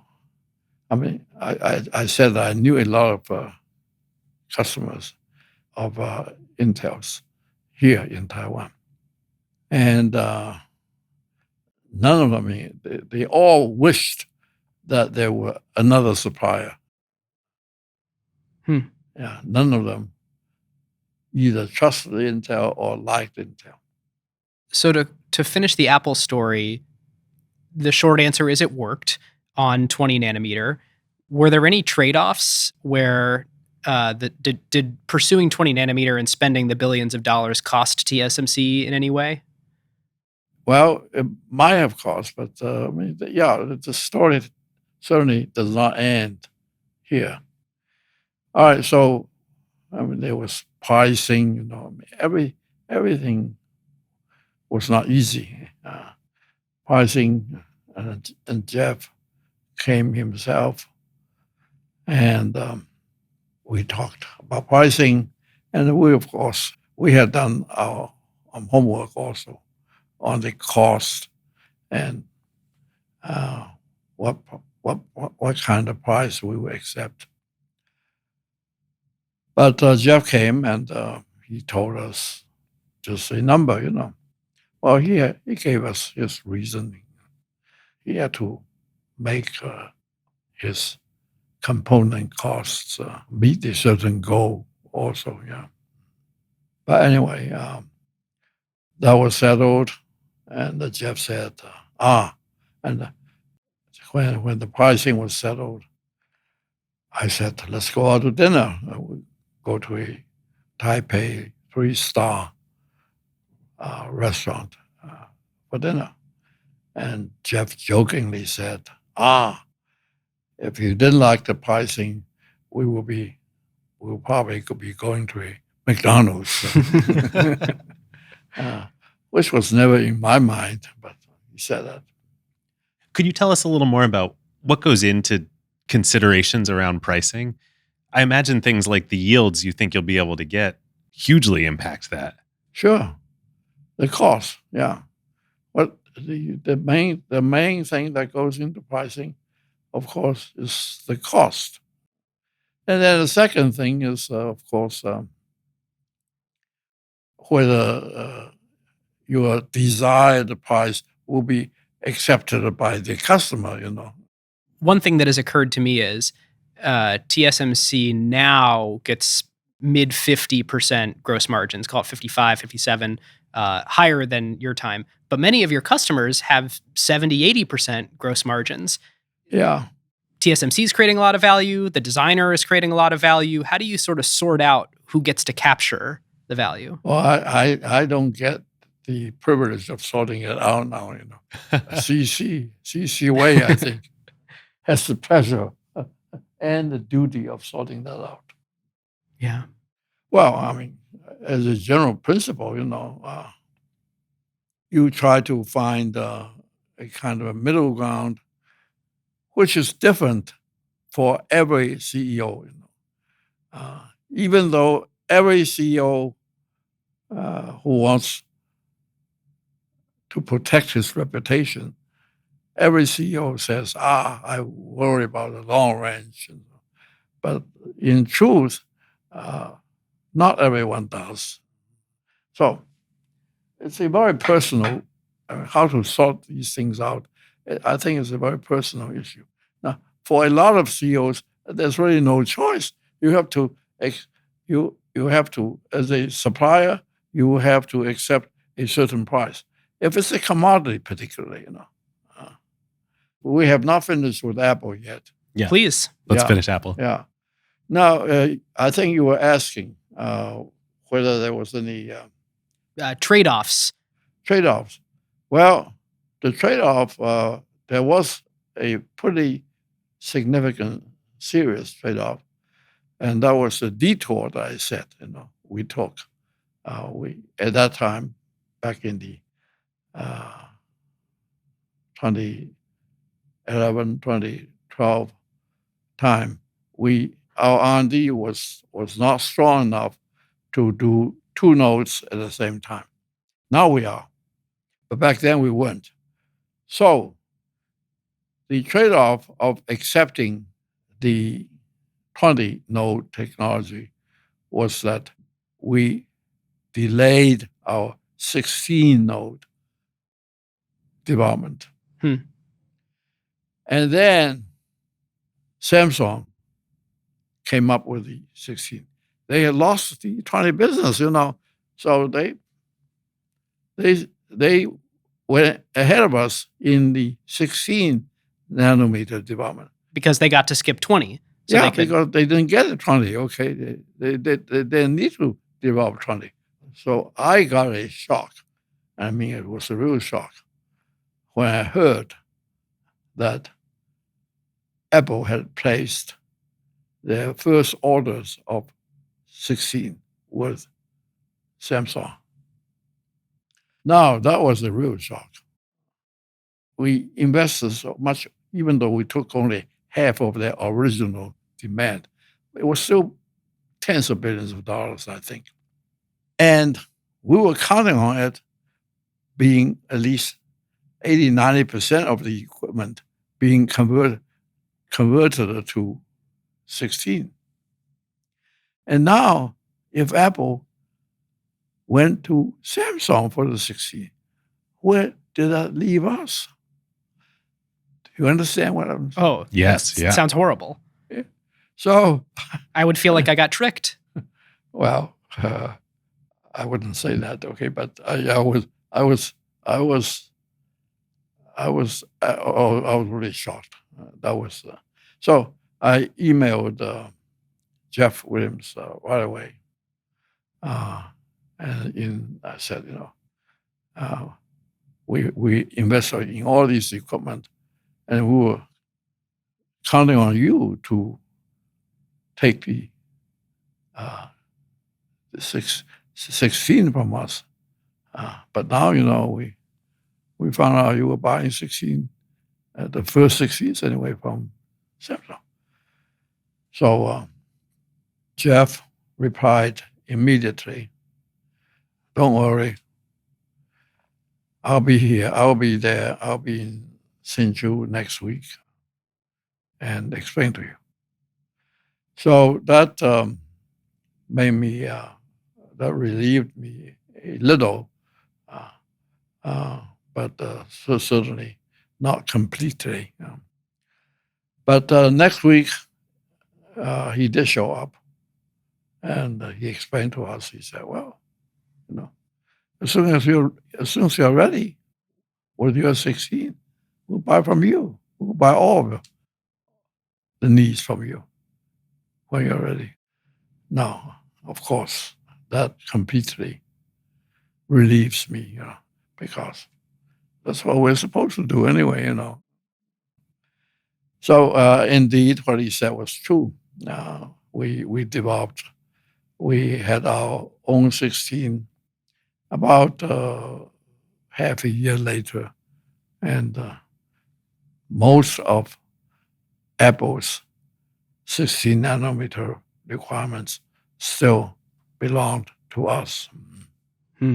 Yeah. Most, yeah. I can imagine the shock that you must have had. At the same time, this also, again, just illustrates the brilliance of TSMC and the pure play foundry business model. Samsung is Apple's chief competitor. Yeah. I know. It was, I said in the autobiography, I mean, sitting in Hsinchu, being in the foundry business, I actually see a lot of things before they actually happen. So let me tell you the IBM-Qualcomm Yeah. story. Please. Now, Qualcomm, we consider Qualcomm to be a prime candidate to be our customer. We really wanted Qualcomm because we knew they were a technology house. What year was this? This was way back, when we started in the 90s anyway. Yeah. And they were part of that initial wave of fabless companies. Yes.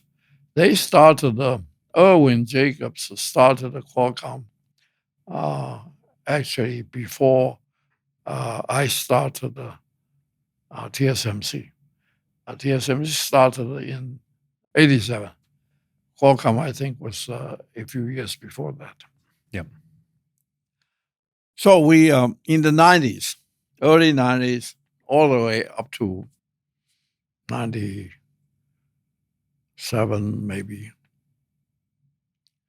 96, 97, all the way up to the latter part of the 90s. We wanted Qualcomm to be a customer.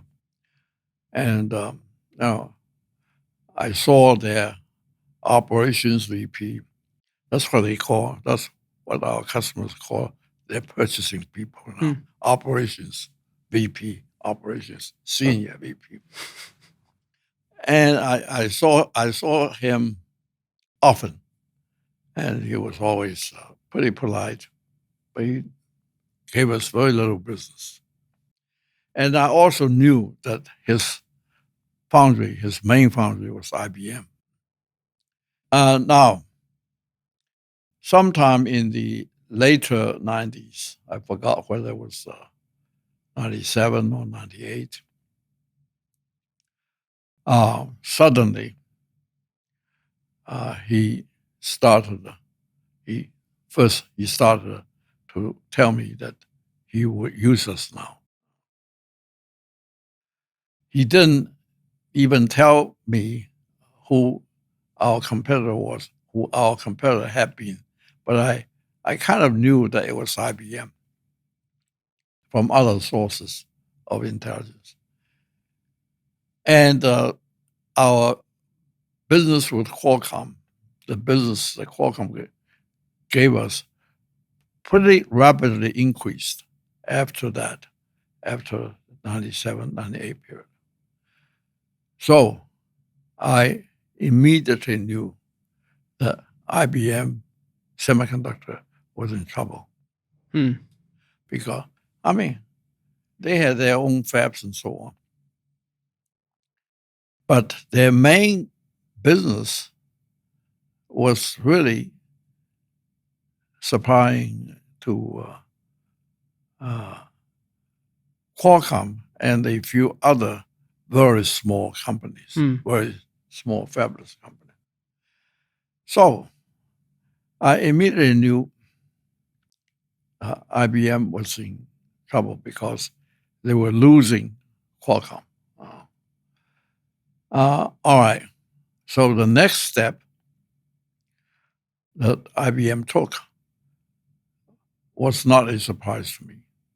The next step they took was to ask us, TSMC, to co-develop the next generation of technology, which is 0.13 micron, 130 nanometer, okay, in 1999. And since I anticipated that, it was no problem at all for us to refuse the.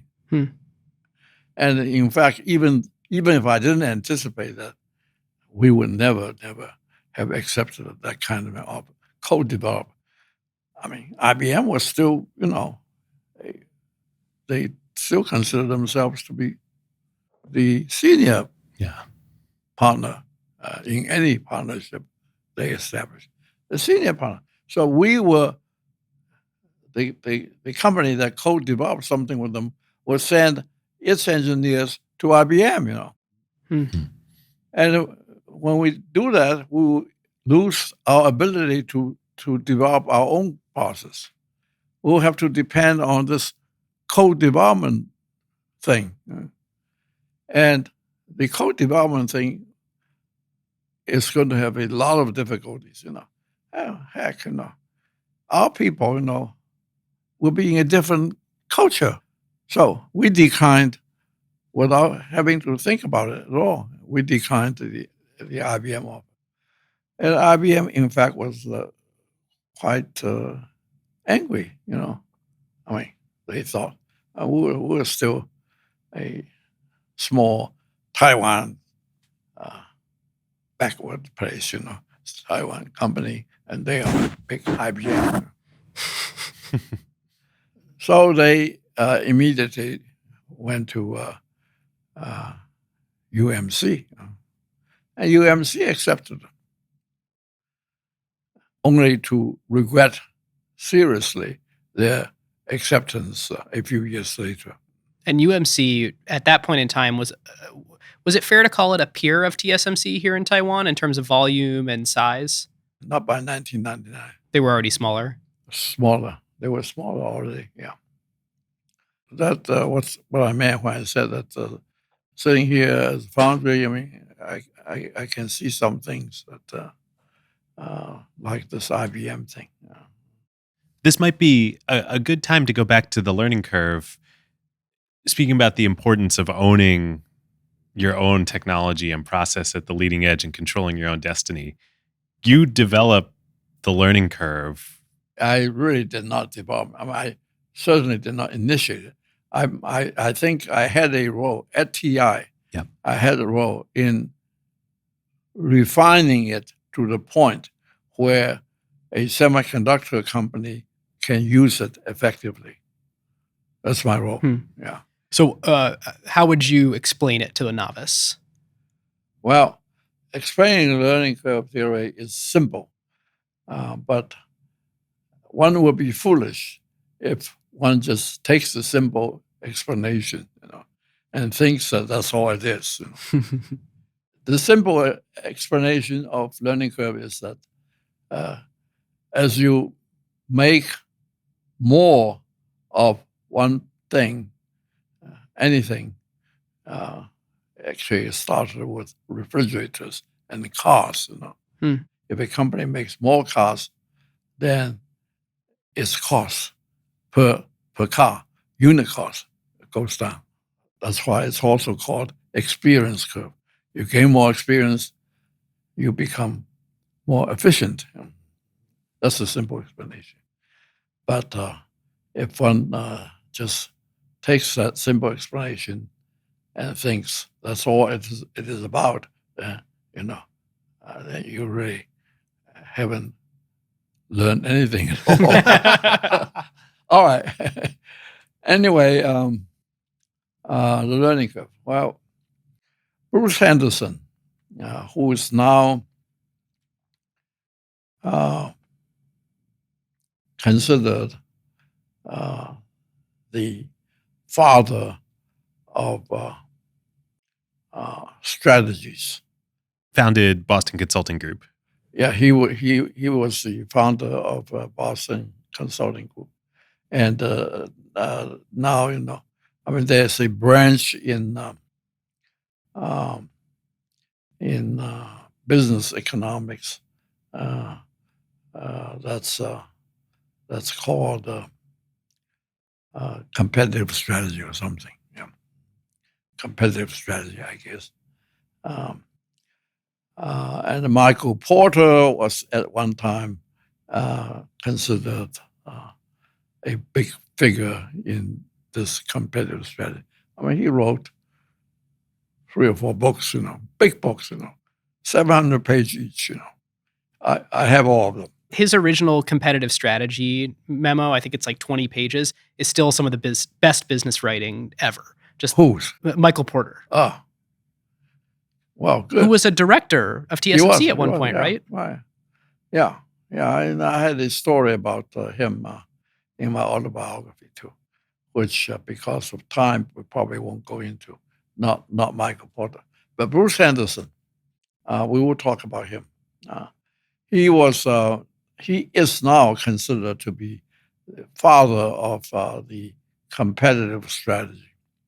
He came to Texas Instruments one day in, I think, around 1970.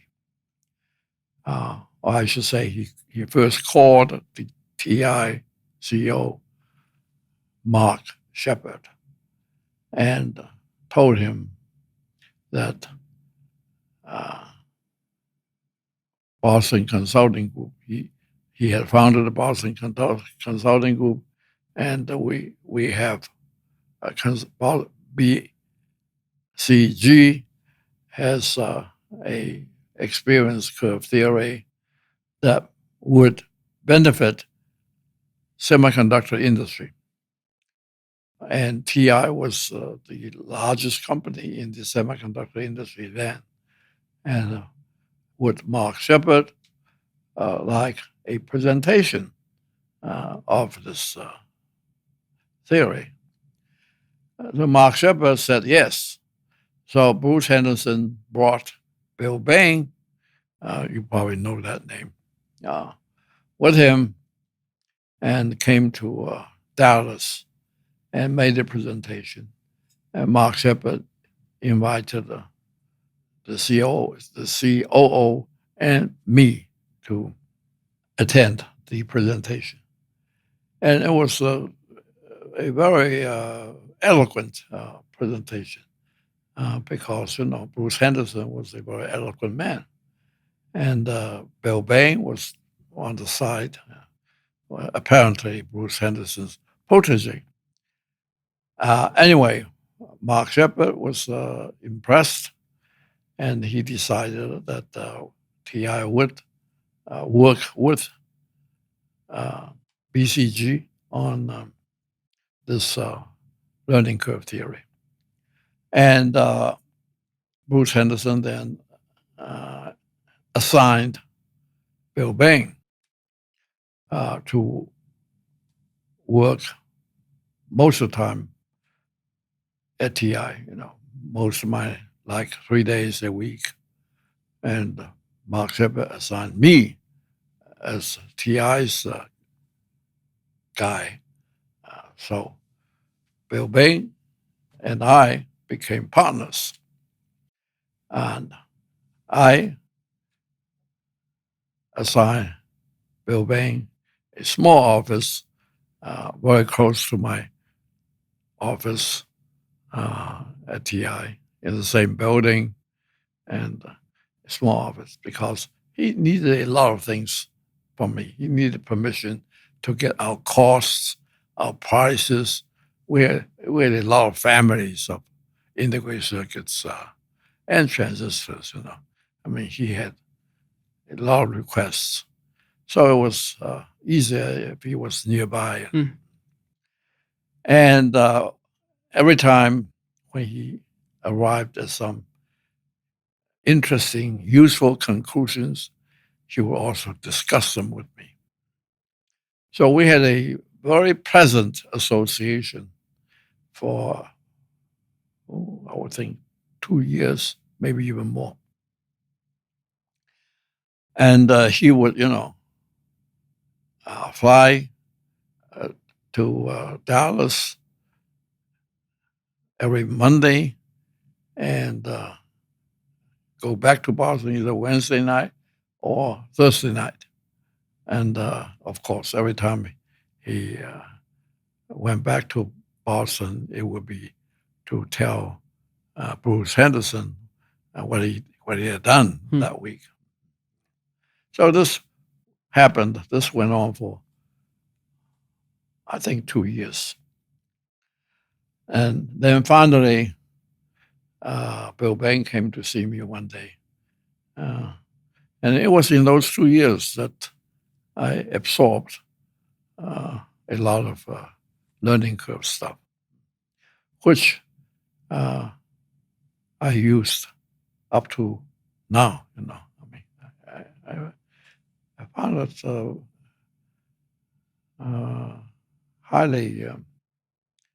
highly fruitful, just as a thinking tool.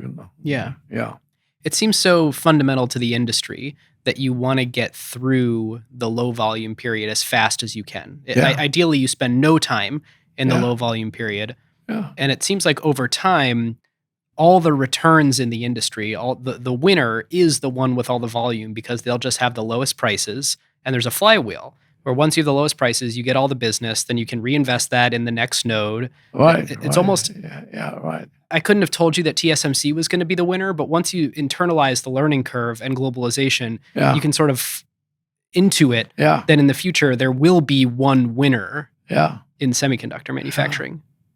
But one day, after a couple of years, Bill Bain came to me in Dallas and said, "You are the first one I tell this to outside the Boston Consulting Group.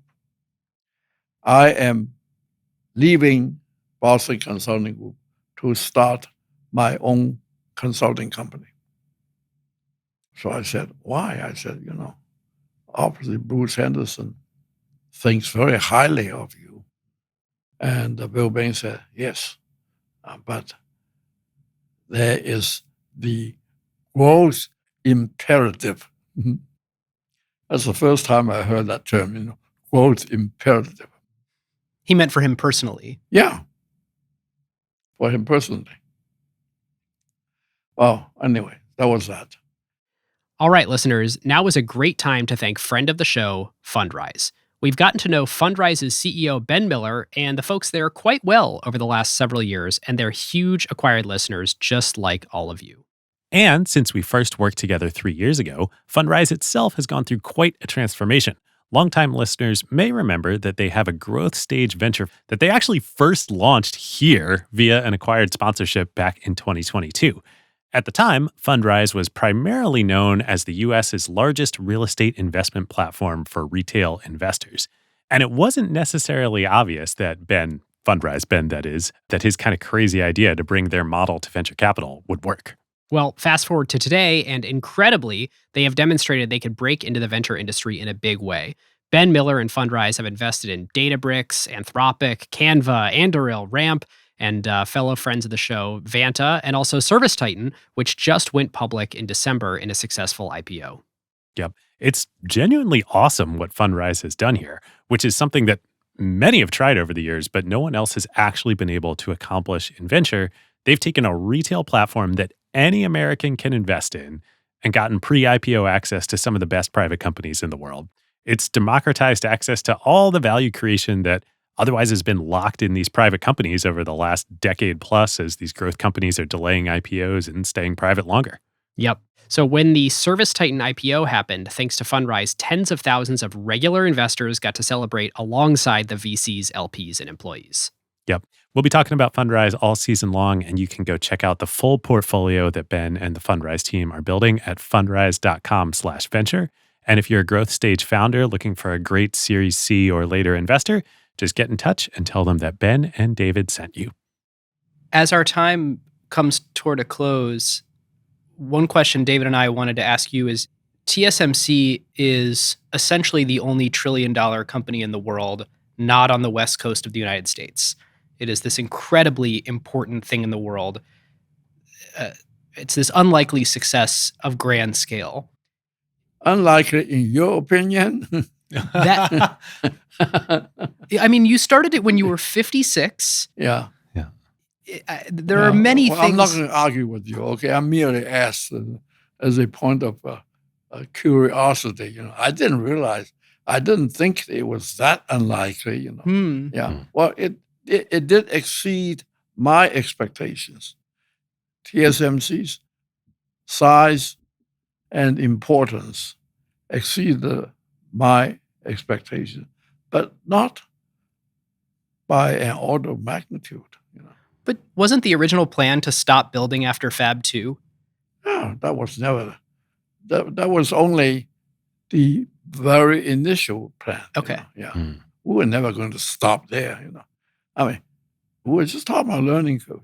You know that. How could we plan to? If I didn't know anything about learning curve, I would say, yeah, maybe we'll stop after two fabs. But I was a serious student of learning curve, and I would never stop at just two fabs. Here's why I say unlikely success. There were so many reasons why the original incarnation of TSMC was kind of a bad business. Fabless was not a thing yet. And so all of your initial customers were the integrated device manufacturers, the Intels of the world, and you were taking their worst, excess. You were their second source supplier for manufacturing on the stuff that they didn't want to make on their own. Did you see Fabless coming, or was that a very lucky thing? No, I saw it coming. In fact, I just had dinner 2 months ago, at dinner with the first guy, Gordy Campbell. Have you heard his name? Anyway, Gordy Campbell came to see me in General Instrument in my final months at General Instrument. He came to see me. He did not know that I was leaving. Frankly, I did not know when I saw him that I was leaving yet. But the reason he came to see me at General Instrument was that he wanted the funding. He wanted investment from General Instrument. $50 million, he said. He wanted to start a new company. $50 million. So I said, do you have a business plan? No, it's all in my head. So I said, well, I need at least a business plan. I mean, I have to go to the board of General Instrument. So he said, all right, I'll send it to you within 3 weeks.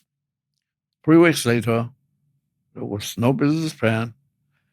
And I was interested because I knew that he had a good reputation of starting companies. So I called him, and he said, Morris, I'm sorry I didn't send you anything because I don't need you anymore. I said, how come?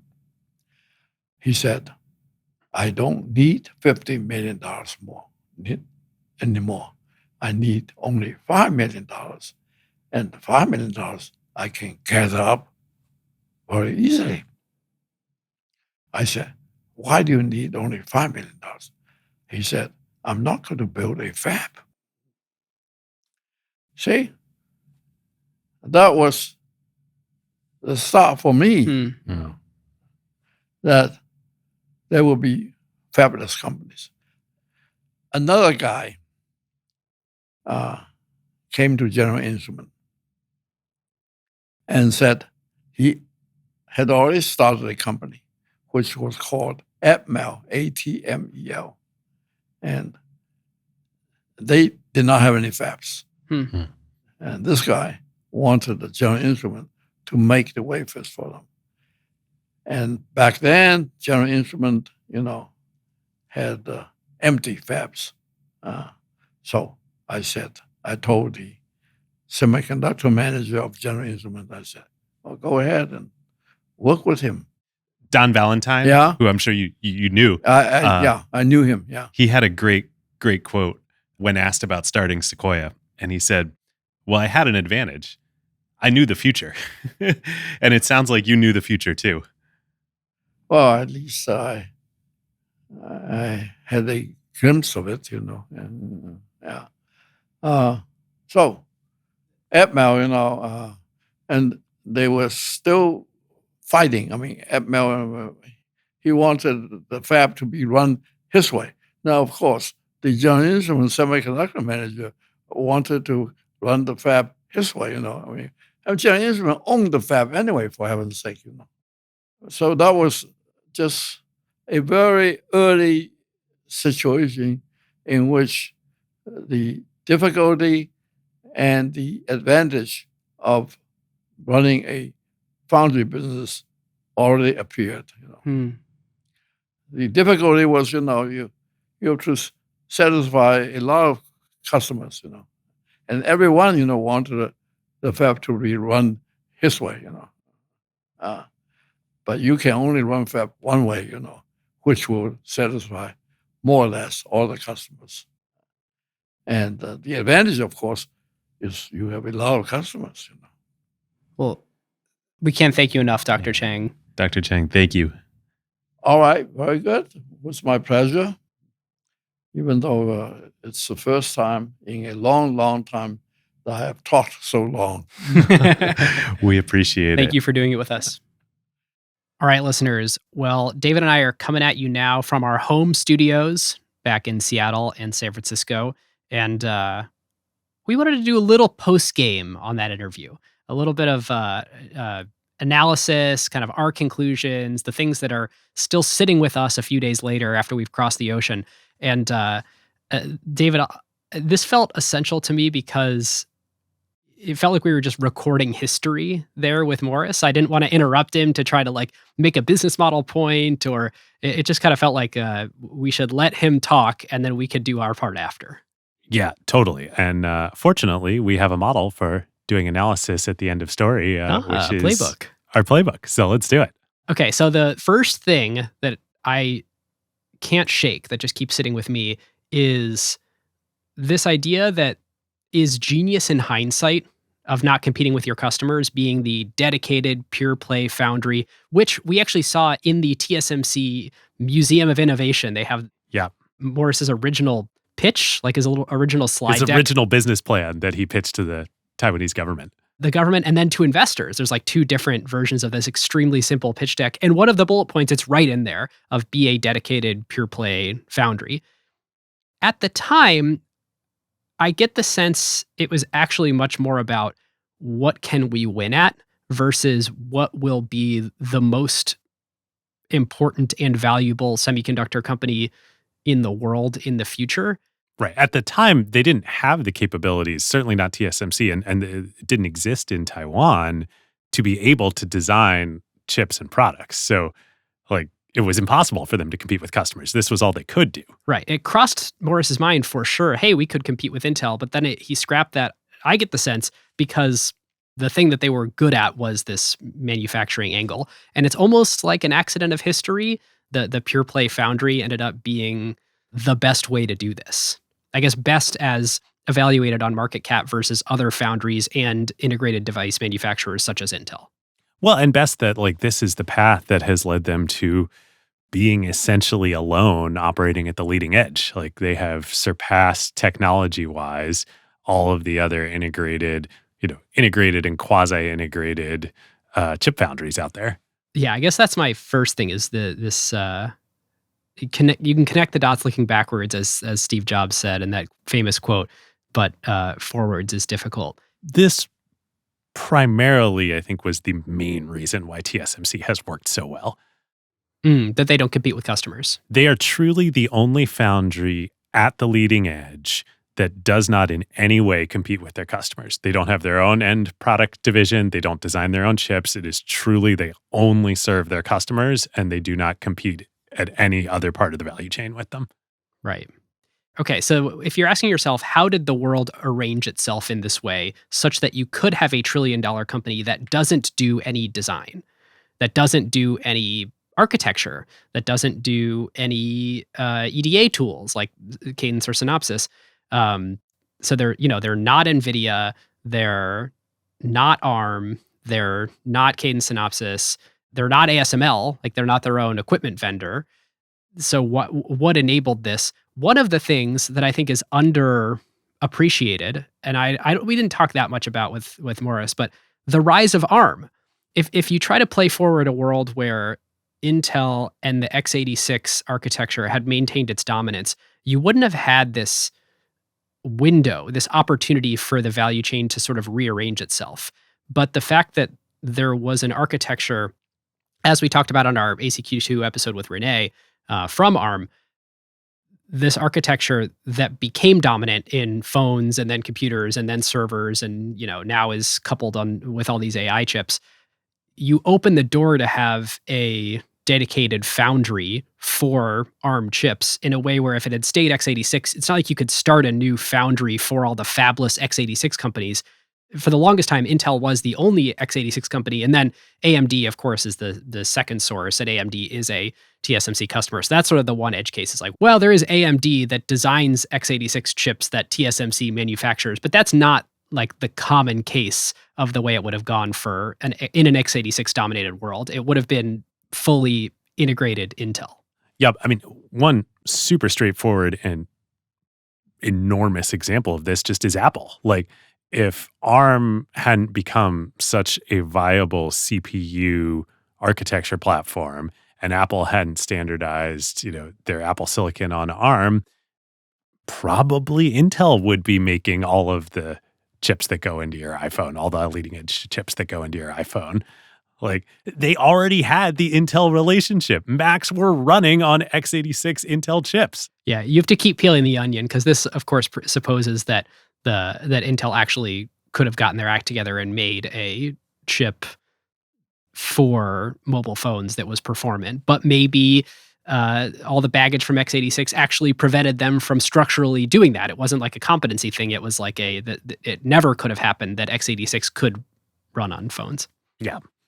I think all this is true. But if ARM hadn't existed, like, there would have been nowhere else for this vector of innovation to go. Right. The point that we're driving at here is this world where there's a standalone architecture company, there's a standalone big manufacturing company, there are standalone EDA companies, there are standalone designers, Apple, Nvidia. In a large part, that's due to ARM. Yes. And ARM and TSMC are sort of like coupled at the hip of history of how this came to be. In fact, didn't you find that a bunch of these were started within 12 months of each other? Yes, totally. The mid to late 80s were like an absolute golden period for all these companies getting started. Not only TSMC, ARM, Synopsys, Cadence, and ASML, all founded right within a couple of years of each other. Which brings us to Hsinchu Science Park. Going there in person, we talked about this on our original TSMC episode that, even if you wanted to, you couldn't airlift TSMC and this capability out of Taiwan and recreate it somewhere else. Yeah, we talked about that as if we knew it in sort of an abstract way. This was very different driving around the science park, feeling it in a physical way. The entire ecosystem, it's like if Silicon Valley were all in one, kind of government-sponsored, industrial park, which it sort of was Silicon Valley, as we talked about in our Lockheed Martin episode. Oh, the early Lockheed, yeah. Yeah, the early Lockheed years. But that's what it's like today. It's all right there. It's not just TSMC that's there. It's all of their partners. It's all of their customers. We're driving by and this is a Cadence building there, and that's a Synopsys building there, and that's an ARM building there. There's Qualcomm. There's MediaTek right there, headquartered right there. And right across the street, the craziest thing to me, we saw there are 2 universities that are just like there. In the science park. Yes, like that are cranking out PhDs every year that are just getting absorbed right there in the ecosystem. I mean, this would be like if there were 2 universities on the NVIDIA campus. The thing that really jumped out to me is you always hear people talk about how integrated this ecosystem is with each other, that, Synopsys has to be closely tied with TSMC to understand what the next node will look like so that they can make it easy for people who are using Synopsys's tools to design chips to, actually manufacture using TSMC's process. You kind of get the sense of, oh, I see, because they all are walking across the street to each other and having this extremely close communication. Not to mention, David, both of our flight experiences kind of felt like, oh, these are a bunch of chip design fabless companies that are making the pilgrimage over to Taiwan to meet with people in this ecosystem. My plane felt like the semiconductor version of the tech buses that go from, San Francisco down to Silicon Valley every day. I mean, the backpacks that I saw on the plane, like there's a Google backpack, there's an Amazon backpack, there's an ARM backpack, there's a Marvell backpack. Yeah. Which does raise the point of this Arizona fab and the sort of outside of Taiwan fabs. Why is TSMC doing it? Because it's not their leading edge. It's not big volumes. It's not leveraging this really close geographic ecosystem that they have in, I believe there's 3 science parks in Yes. Taiwan. We saw the original, but there's one that's even bigger. I think it's the Tainan one in the south. But it just kind of becomes clear that there are customers and government reasons to build fabs in other countries, but you're not going to be able to recreate the magic of that ecosystem like physically instantiated right there. Yeah, it would take decades to recreate the ecosystem that they have in the science parks. Which is, funny on that front. You and I were saying as we were driving around there, this has got to be the single most successful government-funded industry initiative of all time, like anywhere in the world. At least to spur innovation with this particular of a mandate. Totally. The land-grant universities here in America, but like this was like a rifle shot, like, we are going to spur semiconductor industry innovation in this industrial park in this location. And it worked.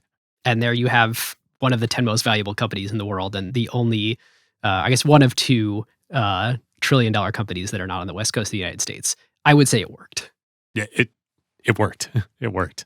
And the scale, too, we drove by a construction site where it looked like a quarter of the building was done. This is where they're making the 2-nanometer process, which presumably will be in the next iPhone. It's not like anyone said anything about that, but I wonder after 5 nanometer and then N3E and N3P, when they have this 2-nanometer process, I wonder what they're going to make on that. Lots of NVIDIA GPUs and lots of iPhone chips. Massive building. Phase 1 was open, which I think is a quarter of the building, but then there's 3 other phases for this 2-nanometer facility that are not even ready for prime time yet. But I think they're actually doing the small production runs, getting ready to ramp in the second half of this year on the 2-nanometer process. Like you said, the scale of the physical buildings of these fabs smacked me in the face. I felt like I was looking at a sphinx in Egypt. I mean, like, it's huge. It's like many football fields of size, like, just per phase of the fab. These are enormous buildings. Yep. Okay, so back to things I've been noodling on since the conversation with Dr. Chang. I felt a little bit bad for saying, hey, your original business plan was kind of a bad one, that basically taking the excess capacity from Intel and other IDMs and giving them a place to manufacture their least critical, least leading edge, least interesting chips. But that is true. I mean, he believed that fabless was going to be a thing, but for the first, I don't know, at least 5 years, the only real business that they had was IDMs who were willing to say, how cheap can you give me some of your manufacturing capacity? And it's not strategic at all, but here you go. Here's some revenue. This is a major difference in Intel's fab strategy versus TSMC. Intel is constantly taking their existing fab footprint and repurposing it and upgrading it for the leading edge, which, on the one hand is great. It's utilizing their assets, for the most valuable, highest valuable products. On the other hand, though, they then lose the manufacturing capabilities for older process node generations. And it's not like demand goes away for those chips and those products. It does. It just does slowly. It does slowly. Yeah. And I mean, like, replacement parts is a great example. Like, there are technology systems and products, manufacturing things, even automobiles built 10, 20, 30 years ago that have specific chips that were made with old process technology that when they break and they need replacing, like, you need those exact same chips. So this is the business that TSMC started in. Right. So that is the fundamental philosophical difference is I think Fab 1 belonged to ITRI, the government where Morris was president of that organization before taking the helm at TSMC. Fabs 2 and 3 were the first TSMC specific fabs that they built, and they're still running from the late 80s. And in addition to the old replacement parts, there are still applications for older nodes. If you're in this world of 40 nanometers and up, and 1 micron, and I don't know all the names of the previous generations, but the less high resolution etching on silicon, CMOS sensors are great examples of that. The cameras that we're talking into right now that have these great Sony sensors, those don't require a 2 nanometer process, but they do require etching the same way that you would etch a chip. And so that's a specialty use case of TSMC's older fabs, which, by the way, on an accounting basis, are fully depreciated. So they're almost like free to run. Right. All the capital expenditure. Now, there's maintenance CapEx that needs to go into it, of course. But like the initial CapEx, yes, fully depreciated. You're just getting like essentially very, very high margin dollars out of those old fabs. Right. And it's not that it's a better or worse decision than what Intel has historically decided to do, but it is a different one. Intel is going to keep closing the old stuff so they can own a smaller footprint and keep all the equipment and everything focused on making the latest and greatest. Just not what TSMC does. Totally. But that point of, I'm obsessed with this idea that it was funny that Morris went on the record and said, no, I knew Fabless was coming. And he had a couple of great anecdotes about that, which is funny because in older interviews, sometimes he goes, well, the timing was a little lucky on when Fabless happened.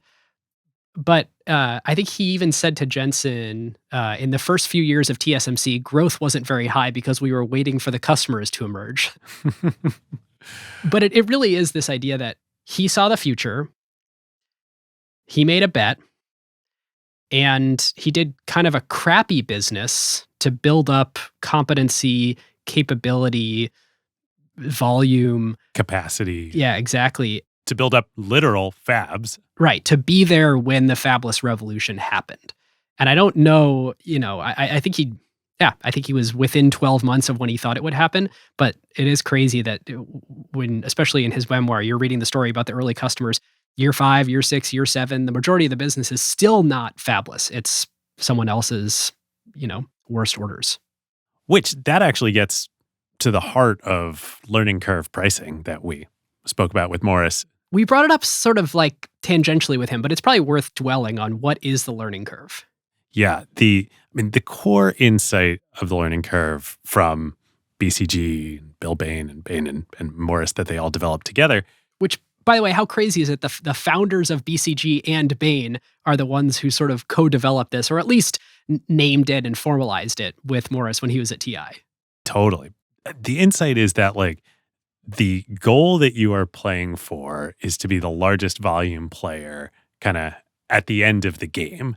So if you take that as a given of if we get to be the largest volume player, this is a fixed cost business, this is a scale economies business, we can spread that fixed cost over the maximum number of customers. How do we get to the maximum number of customers in the early stages of the game where it's more competitive? We accelerate the pricing to where we think it will get to at the end of the game. So that's why doing these price cuts and also starting low with your prices. You can even start unprofitable with your prices in the early days in a given node generation because the goal is crowd out the competition, become the industry dominant number one player, get all the customers. Once you aggregate that demand, then you get the scale and then you can get the economies of scale pricing. But just get to that as fast as possible is the name of the game. Yeah, it works backwards from, it actually involves a lot of market sizing. At maturity on this node, what do we think demand will be for, call it 40 nanometer? How many orders of individual chips will there be in 40 nanometer? Okay, well, to have the cheapest price for customers, we need to do the biggest ordering. And so then it's just a matter of how fast can we get into volume production? Yep. everyone sort of intuitively grasps this, oh, economies of scale. But the implications across your whole business, your pricing strategy, the way, like strategic finance, when do you decide to take on debt? When do you not? When do you decide to take on more shareholders? It's this incredible orchestration to make it happen. It's almost Costco-like in the ballet that has to go into this. Right. I mean, the example from Apple, we are about to go get the absolute whale customer, and we have to balance taking on all of their order, which the learning curve would tell you want to get the deepest down the learning curve possible. We should go take all their order, but that kind of exposes you to existential risk in your business when you're not, within spitting distance of doing that volume on your own. So is it really worth betting the entire company? You got to be so precise and accurate in your forecasting of the ultimate market demand, which means the ultimate demand for your customers' products, which in the Apple case means ultimately forecasting accurately how many customers are going to buy the next generation iPhone in order to run your business. Right. Or in NVIDIA's case, how big is AI going to be? This is kind of a crazy thing for a manufacturer to have to do, to have that crystal ball into the end market markets, their customers' markets. But they really do need to make bets on how big those markets are going to be. Yep. Because if you're off by 5-10%, that's going to tank your entire profitability for that node generation, which is going to tank your free cash flow, which is going to mean you can't play the game in the next turn. To this point, though, if you actually are good at all of this and you are good at forecasting and the execution is flawless, once you internalize the learning curve, the story of TSMC goes from one where it's surprising and unlikely and it becomes an inevitability. Of course, the company that is taking on all the orders to have the lowest prices. Right. Of course, this will be the end state of this industry, is to have a dominant player. Like right now, it costs, I don't know, on the order of $20 billion to build a new fab. Eventually, it will cost $40 billion, $80 billion, $100 billion. How many players are really going to be left standing with the ability to deploy $100 billion to build a building with some machines in it? This market has natural monopoly characteristics. Yep. And that's just the CapEx side of the equation. As we talked about with Dr. Chang, there's also the R&D side of the equation that needs to go into creating the next process node that can, be built on that CapEx. Yeah, it is crazy that if you just look at every year, the CapEx versus the net income of this company, they basically spend all the money, not all the money, but their CapEx grows in a very similar way if you look at the bar graph to their net income from the year. And so that is even before R&D. David, to your point, if they're looking around at competitors, at other foundries, and saying, okay, how much can we invest? They can invest more than anyone else because they have the most volume. And then on top of that, they are also spending in a separate bucket of R&D on the technology for their manufacturing processes. And that's how you get CoWoS, which is the technology that they use for packaging for AI chips. That's their, proprietary thing, which, by the way, once you have proprietary packaging, then it's even harder for customers to go and, double source, double manufacture elsewhere. They have a similar technology for packaging of mobile chips that doesn't use CoWoS. But it seems like this is a market where those in the lead are only going to get further in the lead over time, absent some big strategic mishaps or some big execution mistakes. Yep. Totally. And then I think the last playbook theme here for me and for us is just that Moore's Law is undefeated. I mean, at the end of the day, back from starting all the way back Morris's career at TI and being a contemporary of Jack Kilby and Bob Noyce and the invention of the integrated circuit, once the integrated circuit was invented, the compounding growth of that industry is all that mattered. Everything else is just downstream of the fact that the world is going to demand more computing at this monotonic, exponentially increasing pace every 18 to 24 months. And of course, the technical definition of Moore's law expired a long time ago, but like spiritually, the world demands roughly 2x the computing power that it had 2 years ago every 2 years.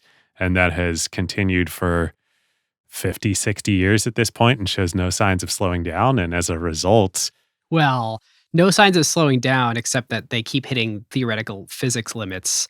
well, I said the demand side of the equation shows no signs of slowing down. Well, sure, but the demand side is far more than 2x. Moore's law has always been about how much can happen on the innovation side of getting better at design and manufacturing. And that is getting harder than ever because we're having to like call more things Moore's law. Packaging was never a part of the original Moore's law, and software improvements and proprietary interconnects. My point is that it's a self-reinforcing system. As long as the demand is there, that the world wants twice as much compute as it had yesterday, there are going to be, market incentives to drive the supply side. And that is why people work so hard to make it happen. All right, here's the stat. Since TSMC was founded in 1987, the world's semiconductor market has grown from 26 billion to 527 billion last year. So they rode a ridiculous tailwind. Yep. A ridiculous tailwind where, as the industry reorganized away from the vertical integration of the Intel world, you could build a $1 trillion value foundry. Yep. The scale of the numbers are so staggering. I keep thinking about the fact that they can go spend $20 billion to build a building, and the stuff that they spit out is so valuable that $20 billion was a profitable investment in a matter of, I don't know how many years, if it's 3, 5, 7, whatever the payback period is. Like, they know for sure that it's a worthwhile investment to do that. Yeah. The whole thing comes down to, oh my God, silicon has become really valuable. Like, integrated circuits are the fabric of our world today. Well, Ben, what an amazing experience. So glad we did this. Went to Taiwan, got to see this in person, got to spend this special time with Dr. Chang. What a great way to start the year. Should we do Carve Outs? Carve Outs. All right, I have two. One is a kind of a hilarious, I can't believe it's 2025, and this is my recommendation. For anyone who's not a AAA member, I highly recommend it. Oh. I had a spectacular AAA experience where I went to fill up the air in my tires before a road trip. And I went to the gas station, and there was something wrong at my local gas station with their pump. And I ended up draining the air in my tires to an unsafe level. And so the car was actually not drivable away from this gas station. And I was like, crap, I can't even go get the other car and I had my baby in the back seat, and my wife and I were trying to figure out what to do. And we're like, do we have to call a tow truck to like tow us to? And so I signed up for AAA while I'm just sitting there in the gas station parking lot. And within, I think, an hour and a half, they had a mobile tire inflator on a long weekend, like a holiday weekend when other people aren't working, drive out and fill up the air in my tire so we could be quickly on our way, not ruin the weekend. Amazing. And it was like $100 or something. It's really not a bad price. And you get, $100 to become a member, or whatever, it's 150. And then the service is actually free for something as trivial as this. And you get 3 of them a year. Wow. So I'll take it. It was a phenomenal experience. All right. AAA. Here we go. My second one is a YouTube channel called Defunct Land. You and I were talking about this. Oh, yes. This is so good. You turned me on to this. Yeah, it is an entire YouTube channel that I actually haven't watched in a while, but I only remembered it from our conversation, and now I need to go back and watch older ones, that talks about defunct theme parks. So if you like Acquired and you wish you had something, Acquired-like, that's kind of visual, that's about history and intellectual property and people trying crazy stuff, some of the most crazy entrepreneurs and executives within companies decided to build theme parks. And it is very fun to see the weird old Nickelodeon hotels or Action Park in, I think it's New Jersey, the like wildly unsafe park from the 60s, 70s, and 80s. Ah, Man, those were the days. Yes. You could get lost for hours and hours and hours watching Defunct Land. So I highly recommend the YouTube channel. I'm really glad that you and I grew up as kids in the era where we could still take unreasonable amounts of risk, and nobody thought that there was anything wrong with that. Yes. Oh, good. My carve out. Speaking of, it being 2025, how are we talking about this? On the plane on the way over to Taipei, I finally watched Everything Everywhere All at Once for the first time. So good. I can't believe I hadn't seen it before, but 2 kids under 3.5, not a lot of time for movies. It's so good. It's so good. I think this was your carve out when it came out a couple of years ago. Just so good. Truly enjoyed it. Lived up to the hype. Deserves every award that it won. All right. Well, we've got some thank yous to folks who helped us prepare for this episode. So first, to our sponsors, JP Morgan Payments, our presenting partner, ServiceNow, and Fundrise. You can click the links in the show to learn more. And then some special shout outs to Art DeGius, the co-founder and executive chair of Synopsys. Had a great conversation with us. First publicly with Sassine Ghazi, the current CEO of Synopsys, on an ACQ2 episode a little while back. And then we chatted to prep for this episode and basically asked the question, what should we be asking Dr. Chang about? We got some similar notes from Renee Haas, who is the CEO of ARM. Great conversation with Sir Peter Bonfield, a current TSMC board member and former CEO of British Telecom. David, I know you've got a few also. Also to Wally Rines, the former CEO of Mentor Graphics. Wally is a legend in the semiconductor industry, almost on par with Dr. Chang. They were contemporaries at TI back in the day. And to John Bathgate and Britton Johns from NZS Capital, our go-to folks on anything semiconductors. I think they were even more excited than we were that we were doing this, and Yes. that we got to talk to them about it. Yes. Also past acquired guests. I think that episode holds up really well, where we did, semiconductor and complexity theory with them. Totally. And actually, John is the one originally who explained to me how EUV lasers work, which is still one of the most impressive accomplishments in human history. To John from the Asianometry YouTube channel. This is just an incredible channel all about semiconductors and about how all of this stuff works. I mean, I learned so much about CMOS sensors, about how they make the actual silicon wafers themselves. That's a sophisticated process before the etching even starts. He's just got some awesome videos on the Asianometry YouTube channel. And very, very kindly bought David and I dinner and hung out with us the night before the interview, which was very fun to do in Taipei. Very fun. Also to Tim Culpin, a former Bloomberg journalist who now has a Substack called Culpium, also gave us some great topics to chat about. And lastly, as always, to Arvind Navaratnam at Worldly Partners. He did a great write-up on TSMC that he'll be posting publicly right before we post this episode, so you all can see it. It was great last-minute prep for me after reading the memoir to get someone else's take on what makes this company so special. And actually, some of the stats that we threw out in our playbook came straight out of his write-up. So if you want a more analytical view of how did TSMC become TSMC, he's got a great study on that we'll link to in the show notes. So if you like this episode, go check out other semiconductor episodes. NVIDIA, we've got 4 of them at this point. One of them is an interview with Jensen, and then we've got the whole history of the company across 3 different episodes. We did a great live episode several years ago on Qualcomm, which I think is a sleeper pick. That's right. Total sleeper pick. Amazing story. Irwin Jacobs, one of the greatest entrepreneurs in American history. Yes, and our diving into how CDMA works was one of the most fun technical explanations I've ever done on an acquired episode. So if you want to understand how all of our cell phones work, go check out the Qualcomm episode. Or of course, if you did not last week, listen to the TSMC remastered episode. I don't know how you got this far without listening to that, but you should go listen to that.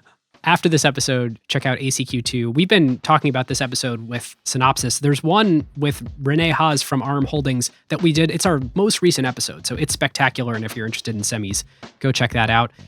Come talk about this episode with us in the Slack, acquire.fm/Slack. And if you want to know when future episode drops, You can find out, sign up at acquire.fm/email, and you'll also get episode corrections and hints at what the next episode will be.